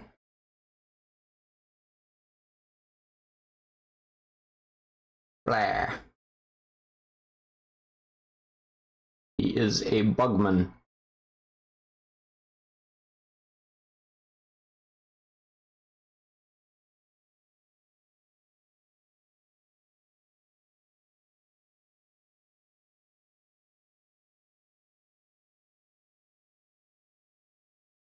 So that's where we're at right now. We need to do both of the two things that each one holds. The thing on the left arm has like a leather strap on it. A bugoid, yeah. And for that leather strapping, we're going to use blur. We're going to use some charred brown for the leather strapping. Most of the tools are going to be painted in gunmetal, most of the tool bodies, including the gun. We will also be painting on class-specific details on the multi-tool. But I have not quite got my head around exactly what those are going to be yet. So first thing, let's smear all that metallic paint all over everything and hope for the best. I may actually want to use, I've got some disposable detail brushes intended for like painting vehicles, just because I think they might be easier to get in there since you can bend them.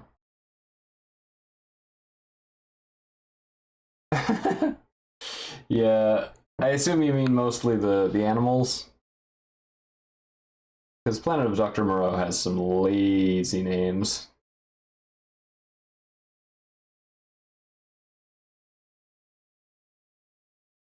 Like, well-intentioned for sure, but... Yeah, no, that's fair. You know.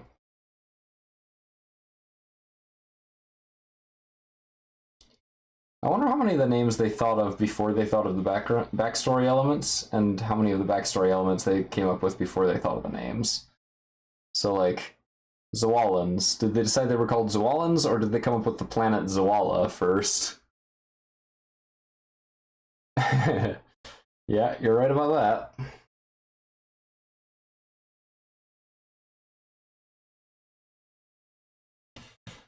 Alright, here we go. I have been actively avoiding this for over a year. Oh boy.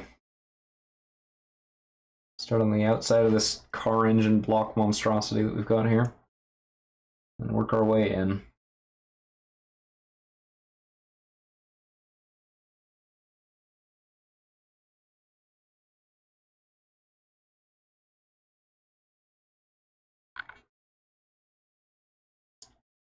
Probably gonna need a detail brush to do some of this, but I'm not sure.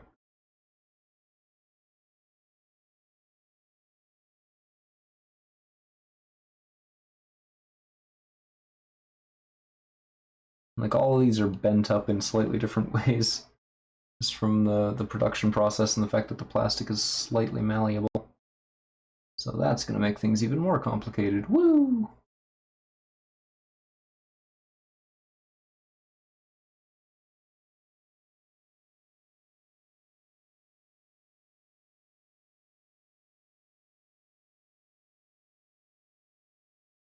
I actually did try painting one of these multi-tools at one point, and it just completely did not work.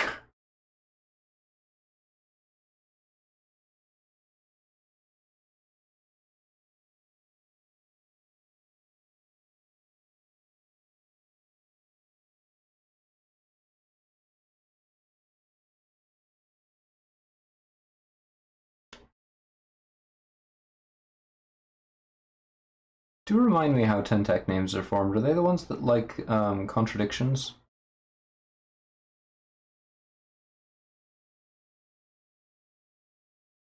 Like, what was it in the first edition narrative to set the scene? Wasn't it like Captain Happy Frown or something?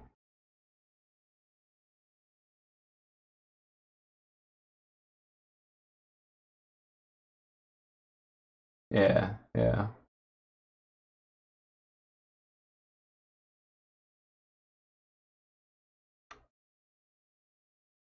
Yeah, that's what I thought.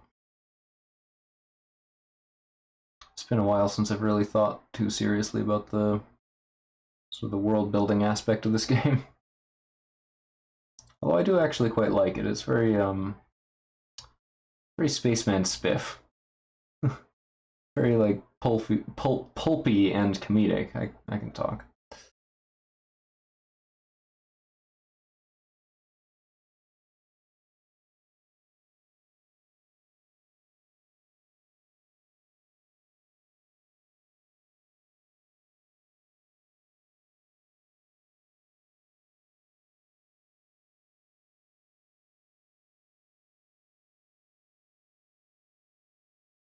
Okay, so this one's coming together without too much trouble so far. The real problem is going to be getting that leather strapping painted in. That's going to be real hard.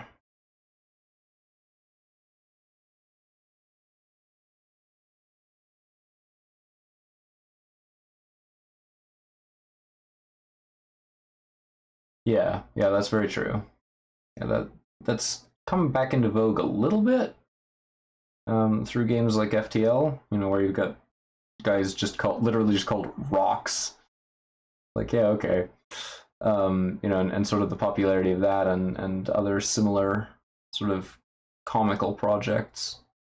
Um, or I guess things that just don't take themselves too seriously have sort of like revitalized that pulp idea, which is good, but it's no substitute for the original, right?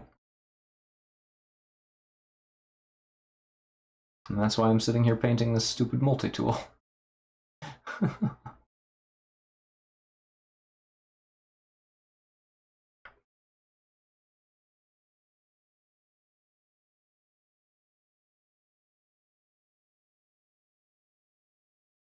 Okay, full disclosure, I'm pretty sure that there's going to be some amount of just gray left in here when we're done on each of them.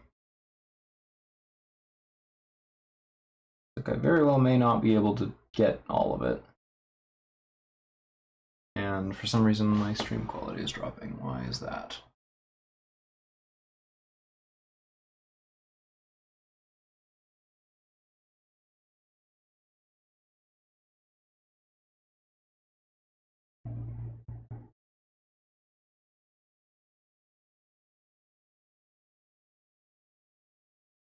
Why is that happening again?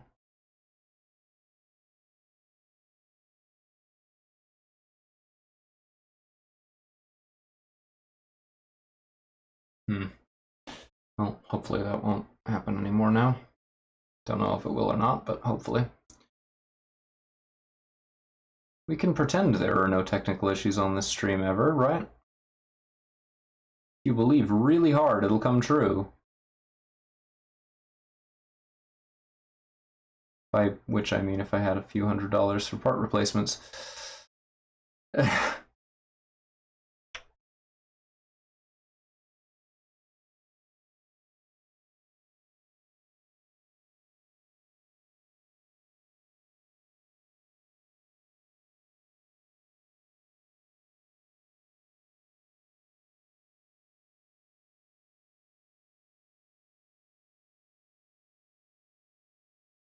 Okay, that didn't go too badly, all things considered. The leather strapping is still going to be just horrible to get the paint onto. And we'll probably have to touch up the gunmetal when we do that, but that's okay. I'm just amazed that this part went so painlessly.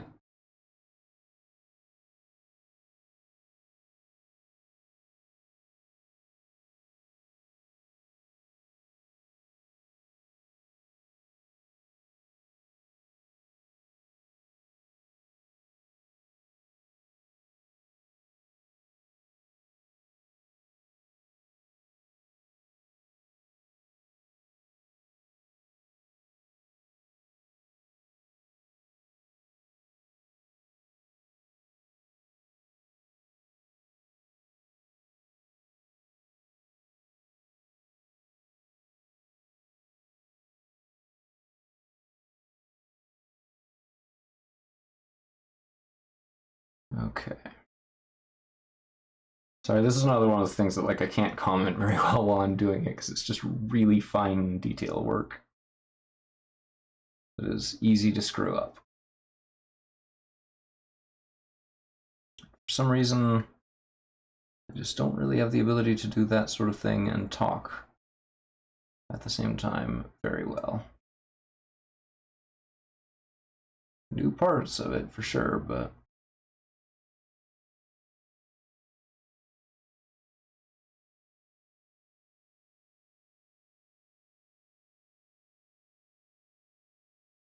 okay. That went surprisingly well, all told. But the really hard part is definitely going to be there's 2 leather straps inside of that mess that need a different color.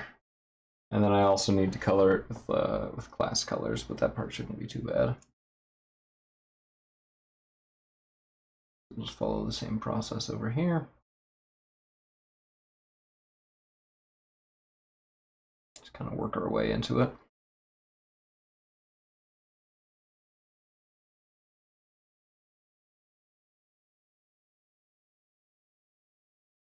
Just make sure we get every face on here, of which there are quite many.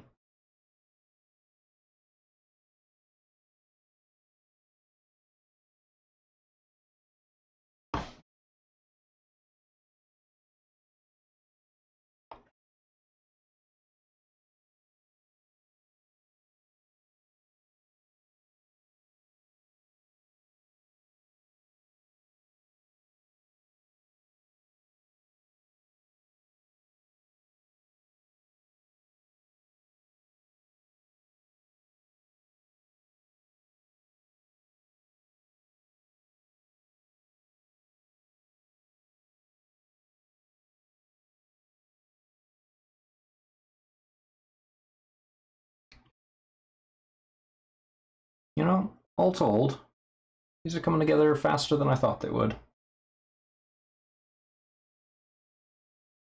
Part of that is because their color scheme is very unified from head to toe, but also the actual paint is going on quickly, and that's nice.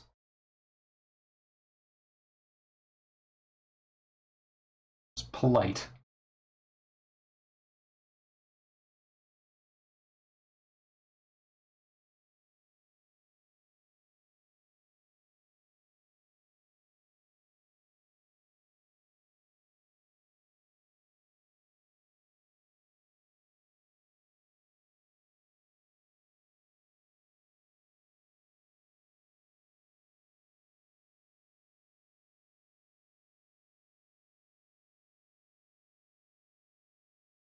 Be very careful with the brush at this point because it's going to be difficult to remove this from anywhere that I get it. This particular paint. The charred brown isn't too difficult to get off of areas that we don't want it, but I think we will still want to be cautious about that color as well.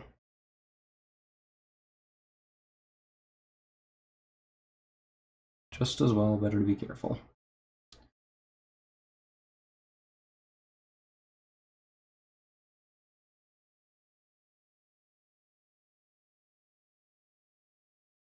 Better to be protected than apologetic. That's the phrase, right?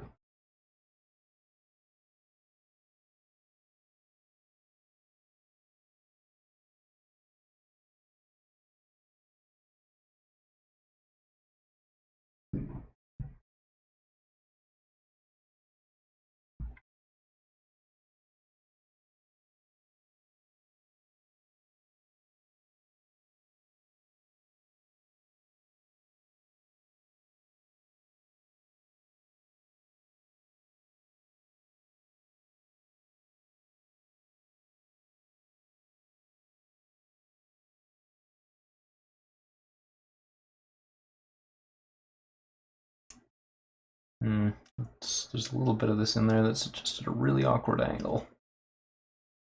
I mean, every bit of this is at an awkward angle, but you know what I mean. There's one little bit in there that's an especially awkward angle. Woo!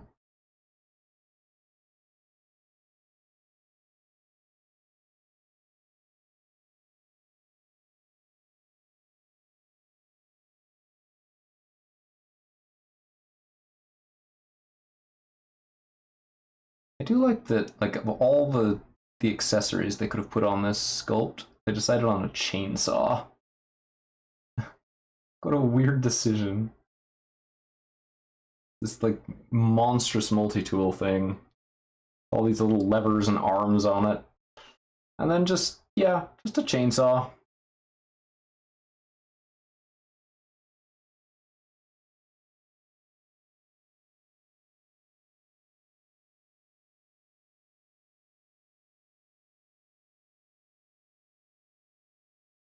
A medical device.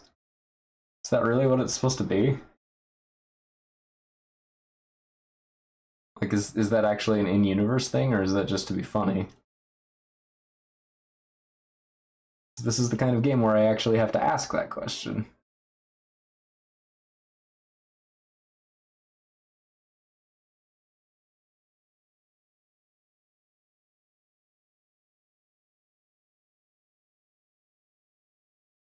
Oh, it is supposed to be a science kit. Okay. That's weird. I would not have probably guessed that.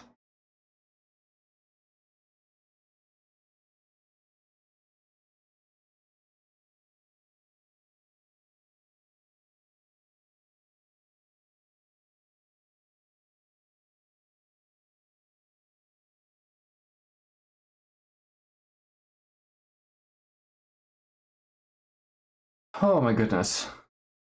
Painting at these awkward angles. Oh man. Is that the strap?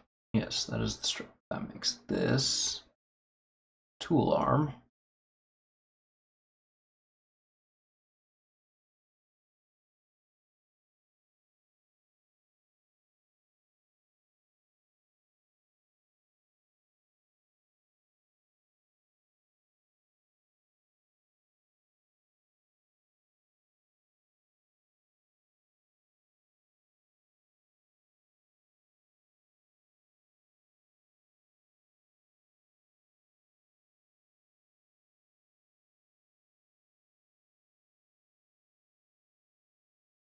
Okay.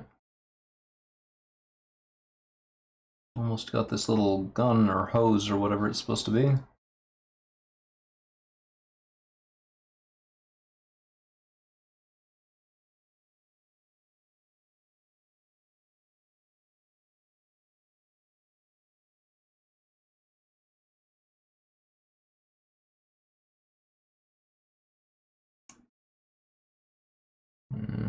I think that's just about it.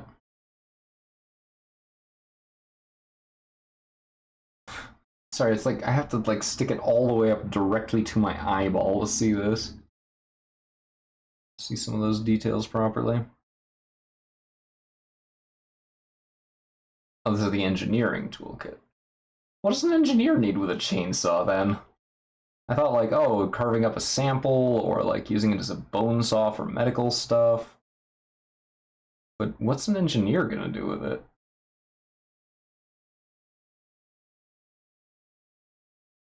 I mean, I suppose that's sort of realistic, but this game isn't really known for that.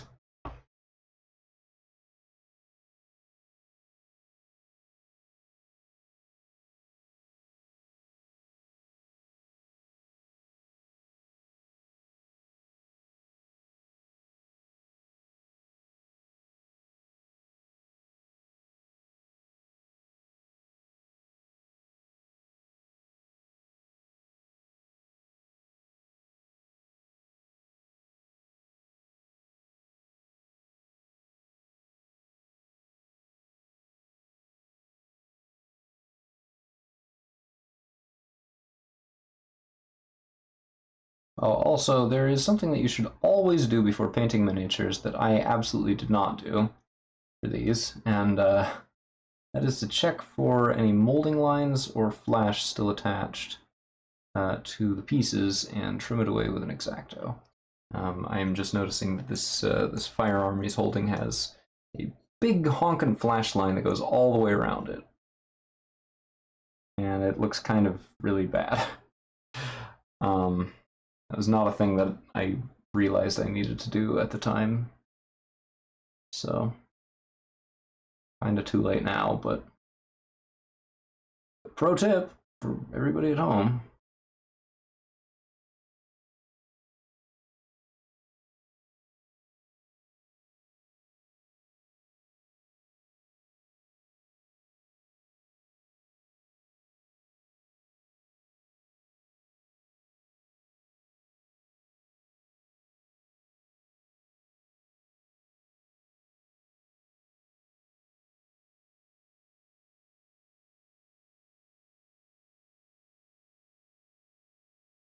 Okay.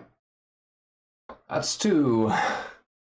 It literally took as long to do the entire base code as it takes to do one of those freaking tools. What a disaster.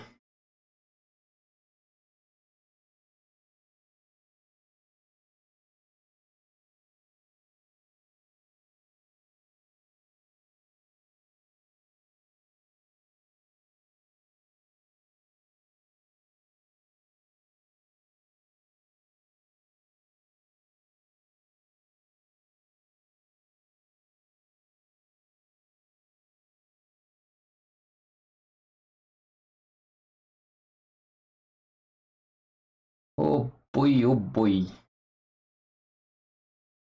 What a little beastie.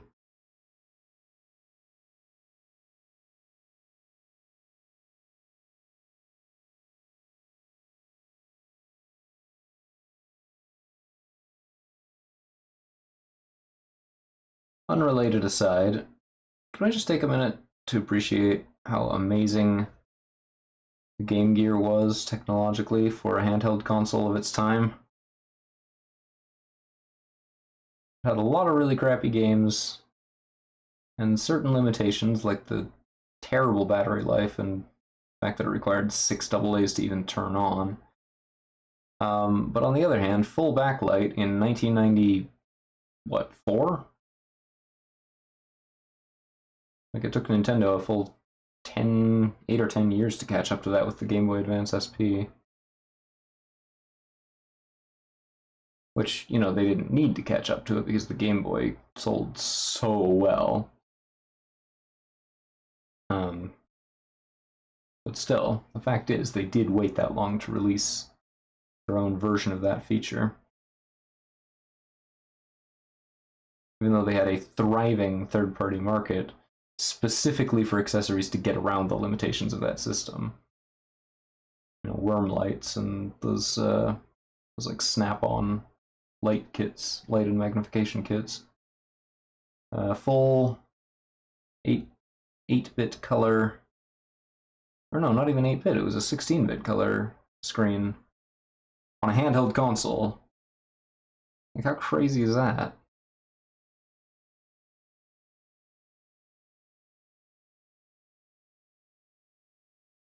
No, it was only 8-bit, I apologize, that's not correct. But still, 8-bit color on a handheld device in 1994.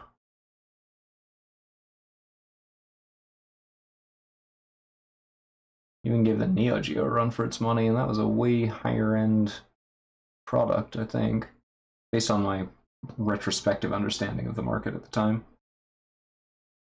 Had an amazingly good sound chip, made beautiful music. The graphics had the ability to be gorgeous. They weren't always, but certainly had some very pretty games on it for the time.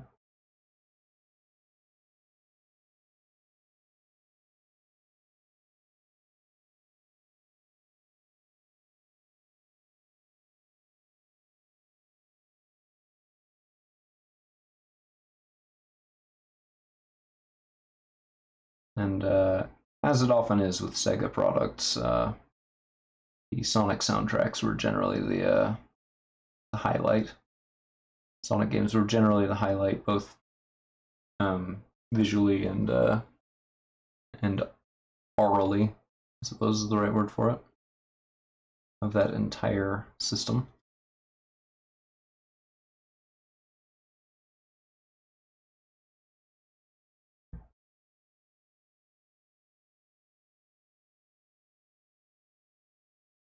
Just an underappreciated little device, honestly.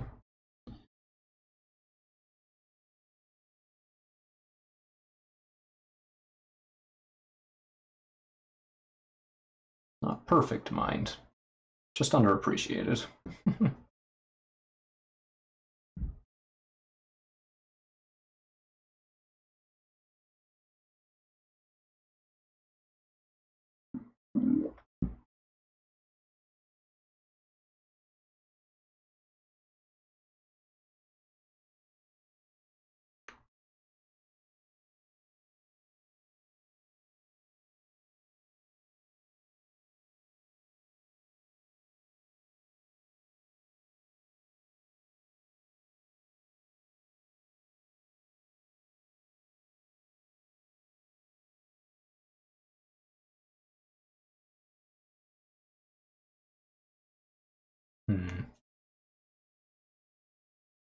This bit's gonna be kind of hard because it all got pressed together during production.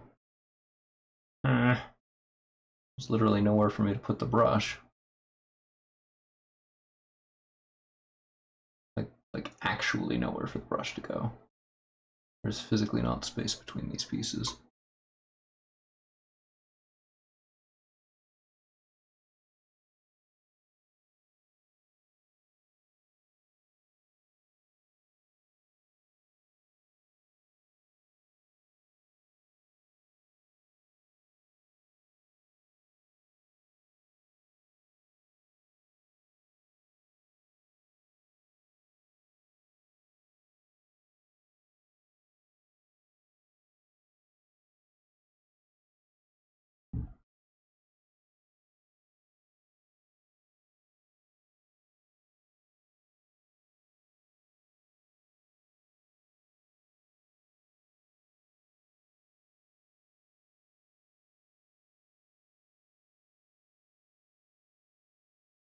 I think that's as well as I can get that one.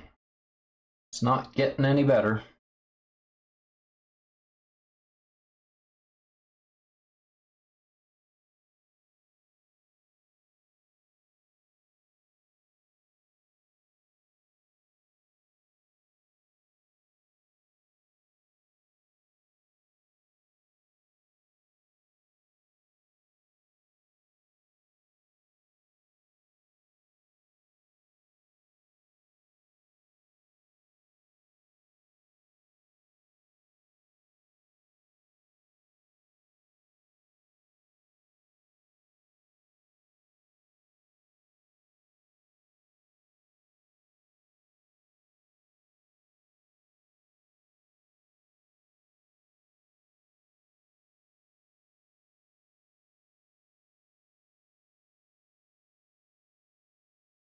A little close quarters on this.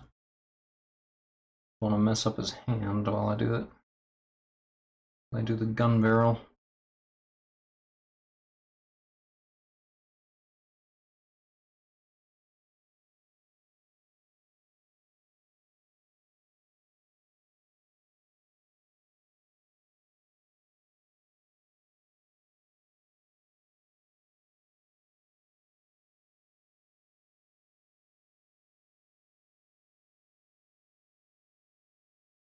Okay, that's 3. And I'm actually just about out of gunmetal paint on the palette, so I'm going to put down some more. Looks like each one takes about 1/3 of a drop once properly thinned.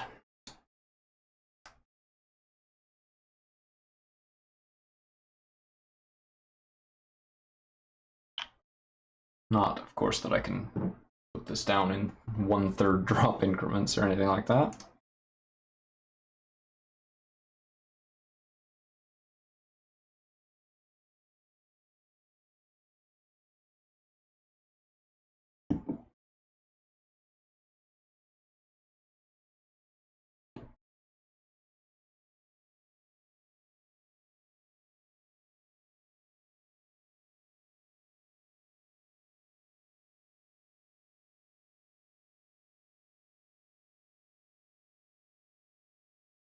Alrighty, and back at it for number 4.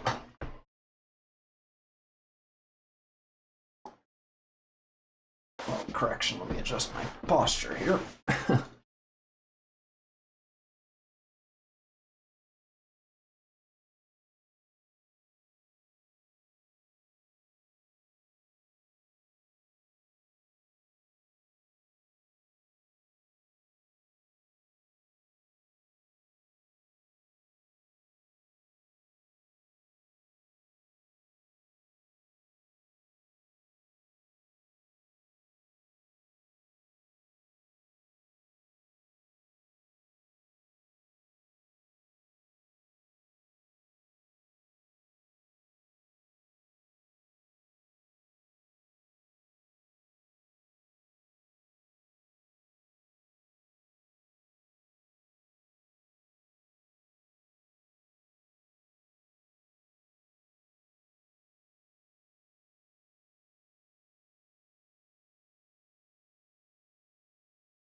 Got the bottom panel of this done. Let's do the front and the back. Make sure that those are all completely handled. The main back panel is done. There's a little bit down here that I'd nearly missed.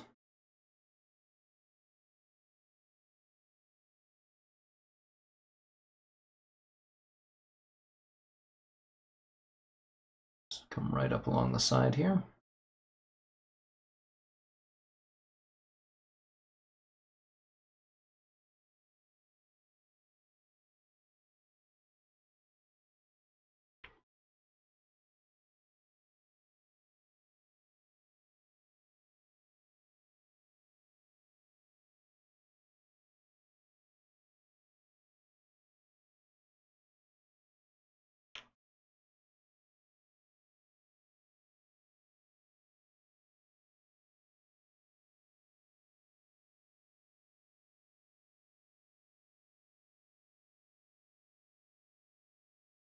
Okay.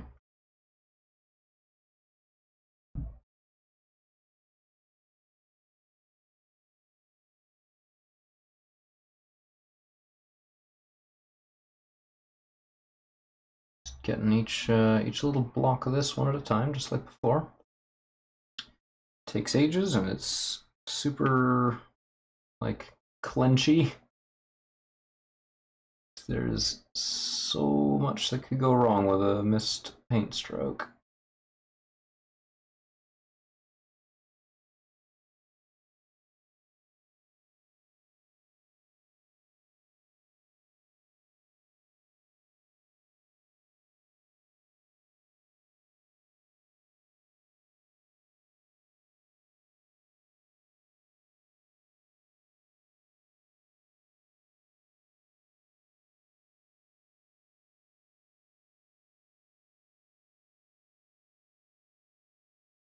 So fortunately, once I decide exactly what sort of coloration to put on these, it should go on pretty quickly because there are only a few places we even really can detail. So for instance, the guns are probably going to get just a small stripe of red on each. And then the multi-tool, like the central piece of the saw blade, it's going to get a color, and then like maybe barrel of this thing and some of the little greebles on the main body of the tool, but not much, just because there just isn't much to detail once the base is down, which is like, thank goodness. Don't think I could handle trying to detail this inside out.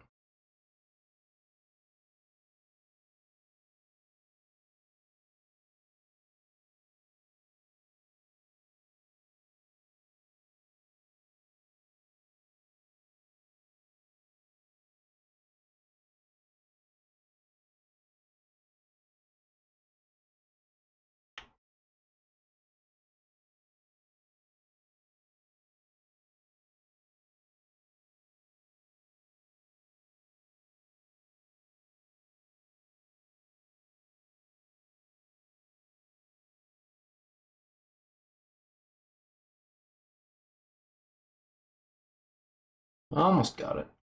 Almost got it.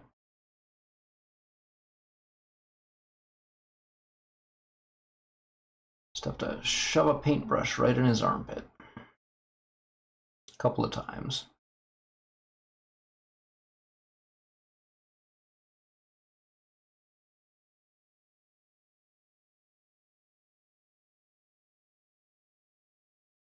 Yep, jam it right in.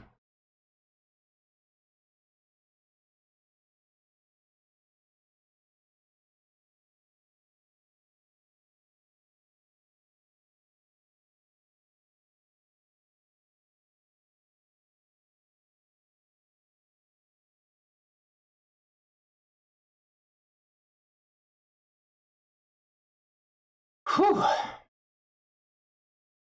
And that is all 4 multi-tools base coated. Not fully done, but base coated. Let's do the last gun, and then we can worry about starting the leather straps and the class-specific coloration. And then, heaven willing, we are done. And then all that will be left is 4 Humies.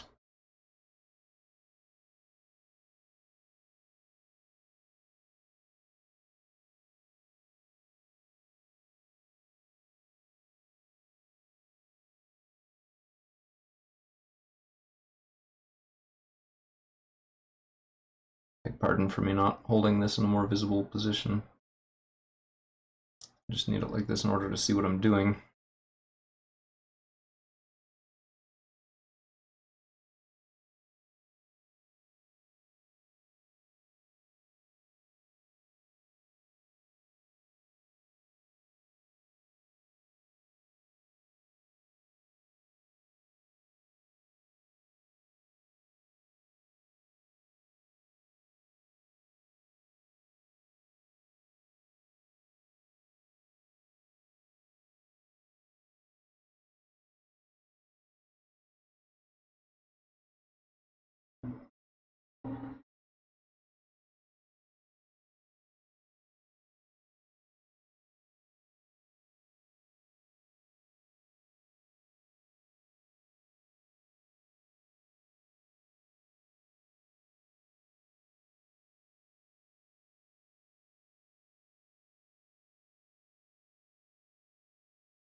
All right.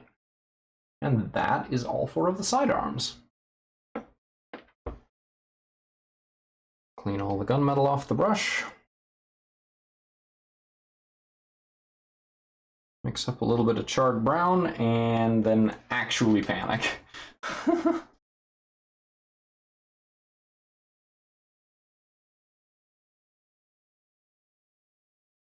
We literally need 1 drop of this, tops, and that's probably going to leave us with quite a bit of excess. So there's just that small little bit that we need to do. Nothing more.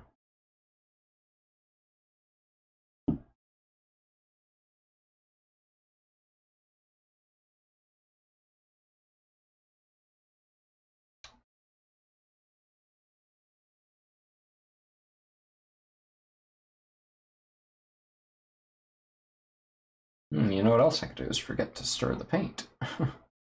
What a great idea. I'm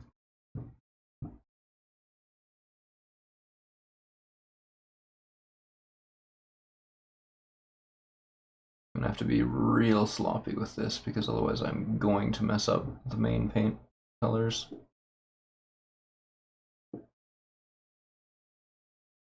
Compared to everything else, this is gonna look real nasty, and I'm kind of ashamed of that.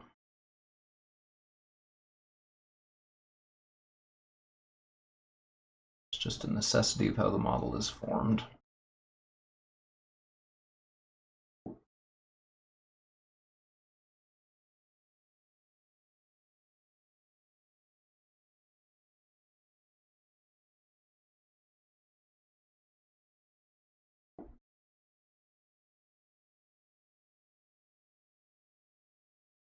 Oof.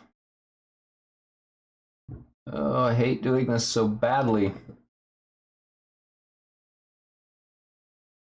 feel like I should do it better, but I don't know how. It's just such tight quarters, you know?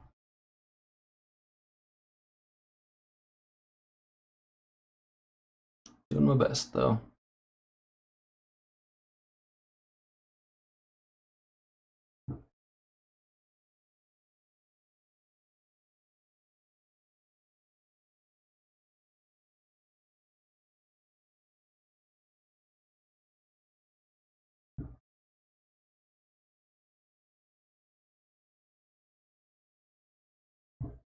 Now the top of the strap where it goes over his arm.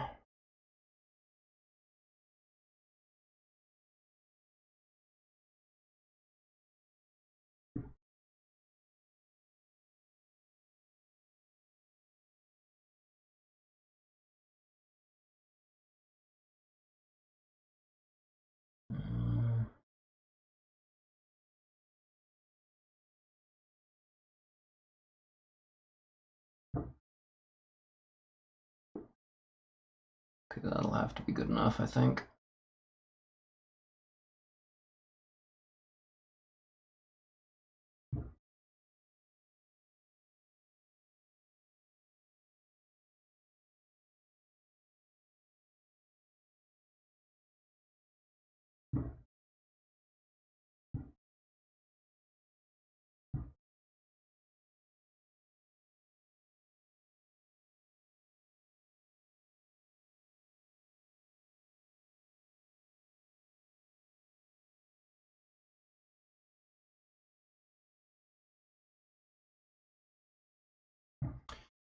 All right. Here, let's clear the brush and zoom in a little, or change the focus. I don't know why I call that zooming in. It really isn't that.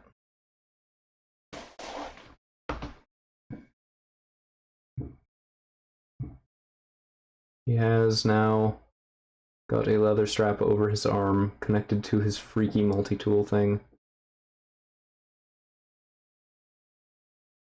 Oh my gosh. There's actually like proper brown in there. Disaster. Ugh.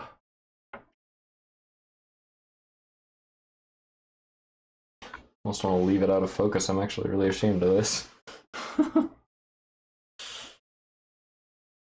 Doesn't really matter, I suppose, but nice and absurd, yeah. Gigantic, like, car engine he's got sticking out from under his arm. Sure, why not? Not crazy at all.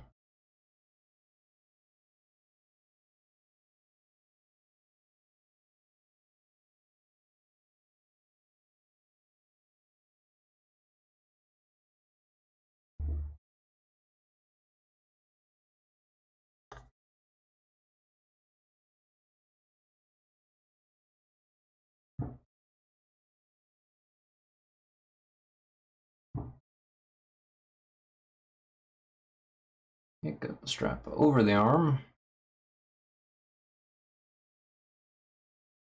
Got part of the strap under the arm. Get both, the lower one finished up.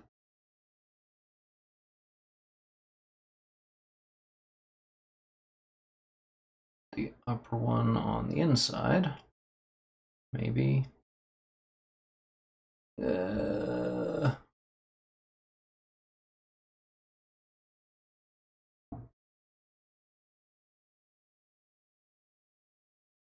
My good gracious, the tolerances are so tight. I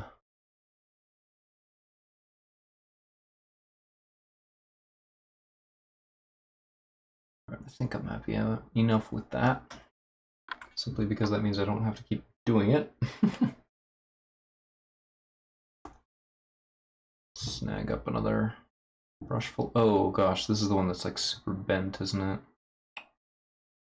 Oh, this one's gonna suck. Don't have trouble telling you. It's gonna be bad.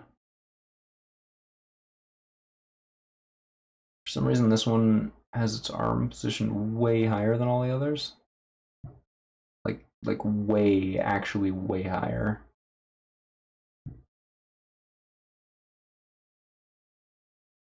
Like it's the same sculpt, but just the arm bent upwards, holding the tool.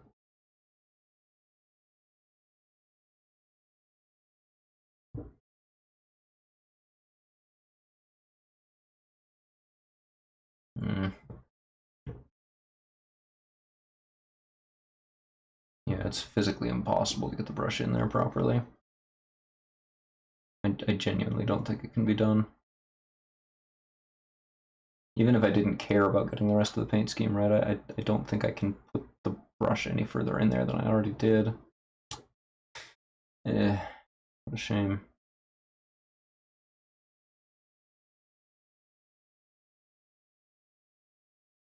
You can kind of see how it's like, how it's way up there. The straps are bent in ways that they should not be. Come on, can you focus, please, camera? Please. Whatever. I'll show it at the end. And we won't worry about it till then.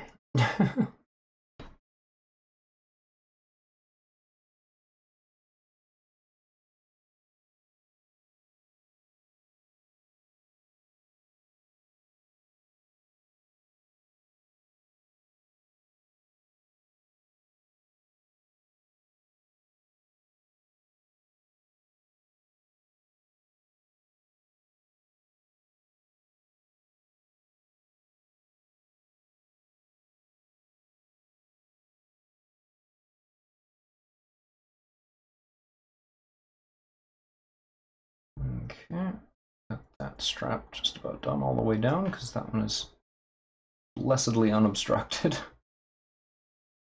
Let's see about getting this side of this one done. This front face.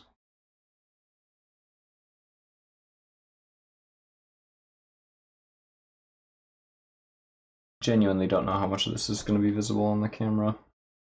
It's not really like my preview shows, sort of, but doesn't really communicate whether you're going to be able to understand what I'm doing.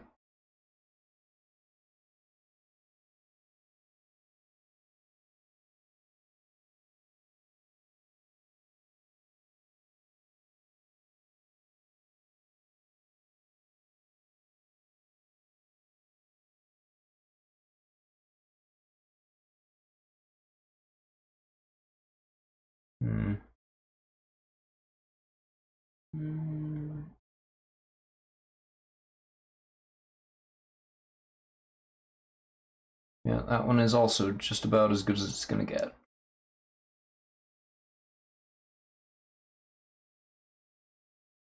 While I'm not particularly happy with it, I do have to be content with it. Because I know that I do not have the skills or the tools to get it any better than it already is. Displeasing though I find that. Alright, so one of them is of course going to be an engineer. And it's going to get some magic blue. We'll also have a scientist who will be receiving... What green should he get?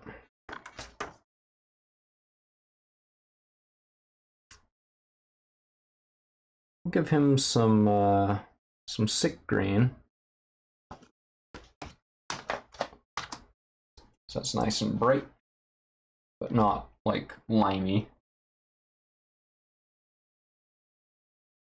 I'm just going to quickly mix up one drop of each of these colors. Going to use our usual scarlet red for the marine and for the sidearms. And the pilot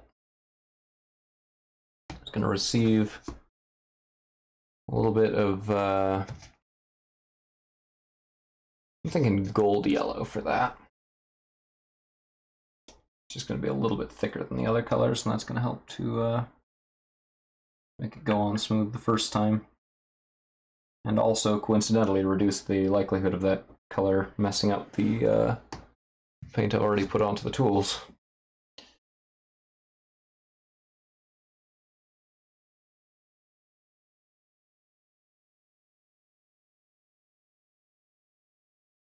Alright, that's 4 colors, 4 drops of thinner.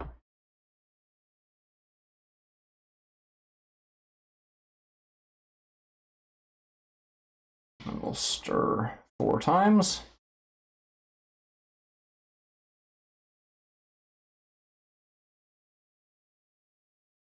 And then we will get going on these last little bits of color.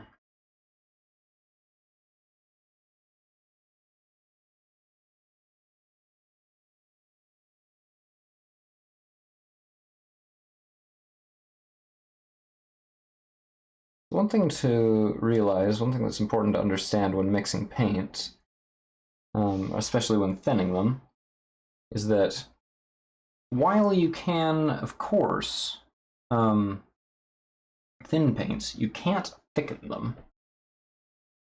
So paints that are already really thin are just gonna be thin paints. And there isn't really anything that can be done about that. Like, you can correct for it to some extent, of course. You know, use less thinner or whatever else, but ultimately, they're gonna be thin.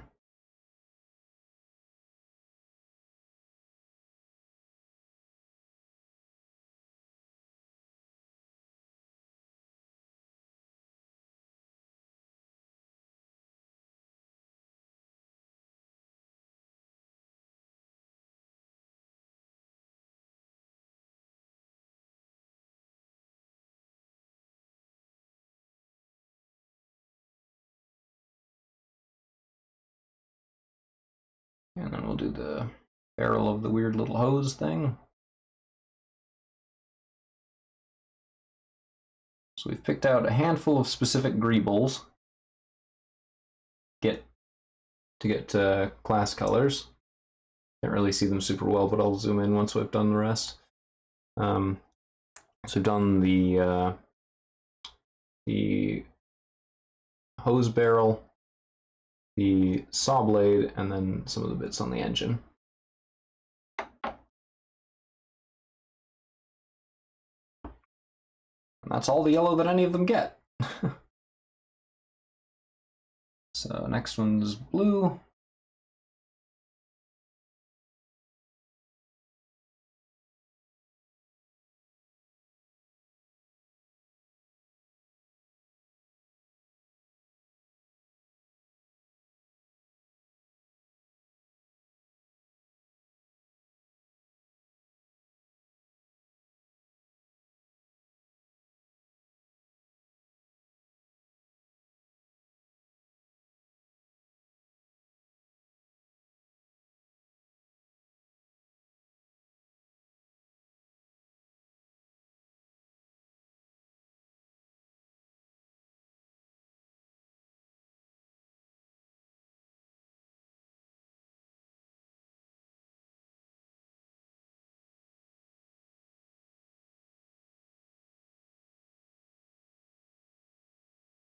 Okay. Just a little bit more on this guy.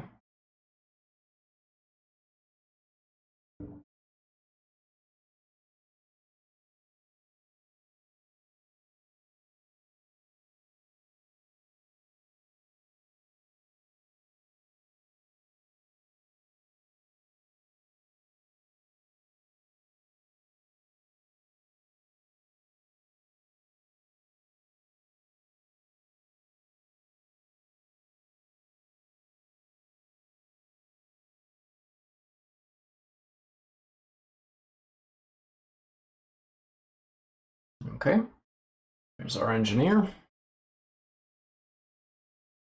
His fuzzy, ill-defined little blue bits. you won't be able to see properly until I change the focus.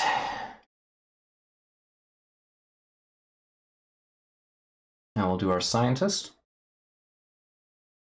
He'll be the one with his arm way up.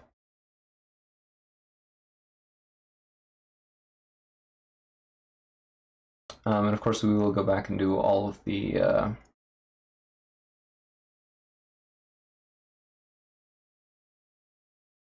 sidearms along with the Marine, since he is getting the same color as the sidearms are getting.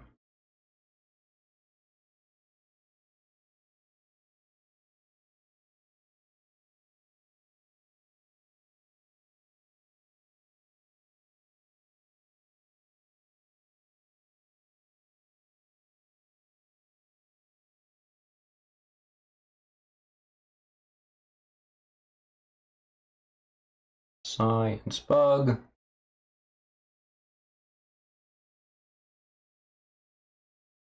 Just got the one science bug.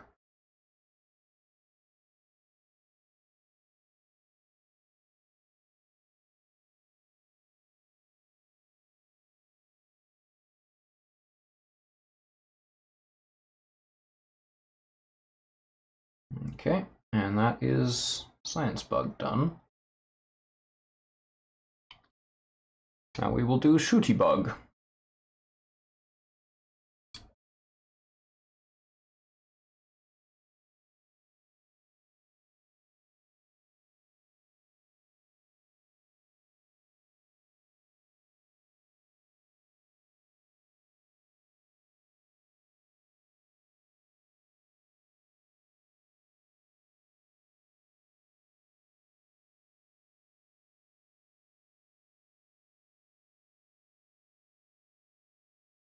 Shooty McShoot bug.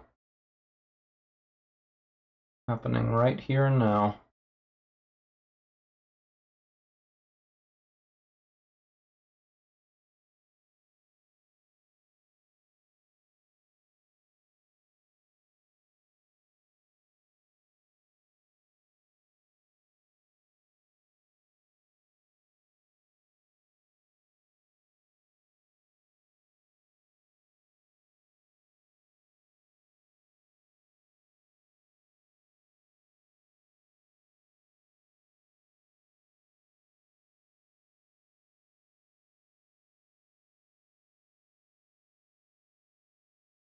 Excuse me, can I get your autograph, Mr. Shootbug?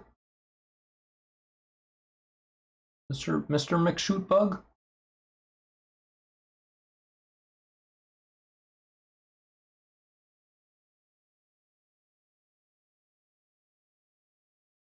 Well, of course. Who would I be to deny the request of a fan? I am a generous Shootbug.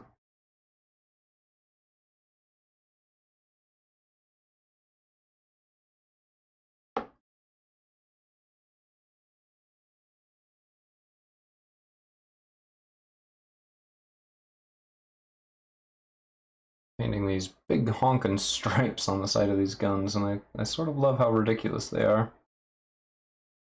Bigger than I planned, and less in line with the actual geometry of the gun, but entertainingly oversized. Alright, I think that's it. I think they're done. Just about.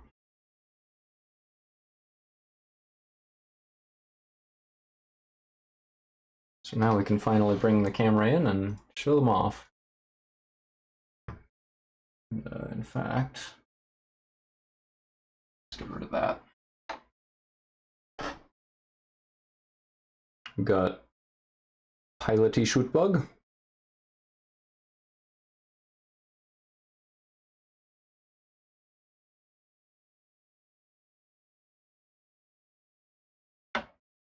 We have Mechanical Shootbug.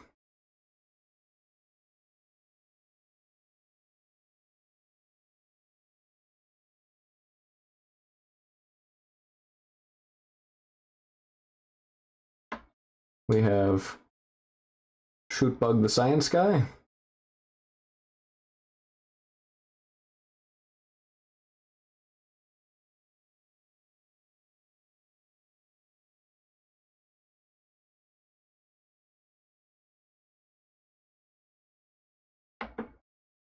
And finally,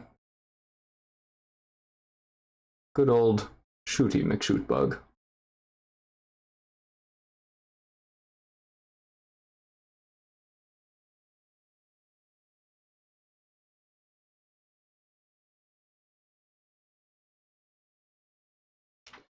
And that's the Zoolans all done.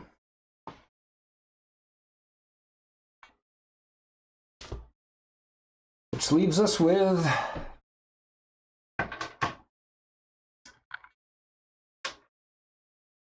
four Humies. And nothing more. That is literally all that is left to paint in the Battlestations mini pack. Finally. It has been a long time coming. So, with that, everybody, good night, and I'll be back tomorrow with the next round of painting.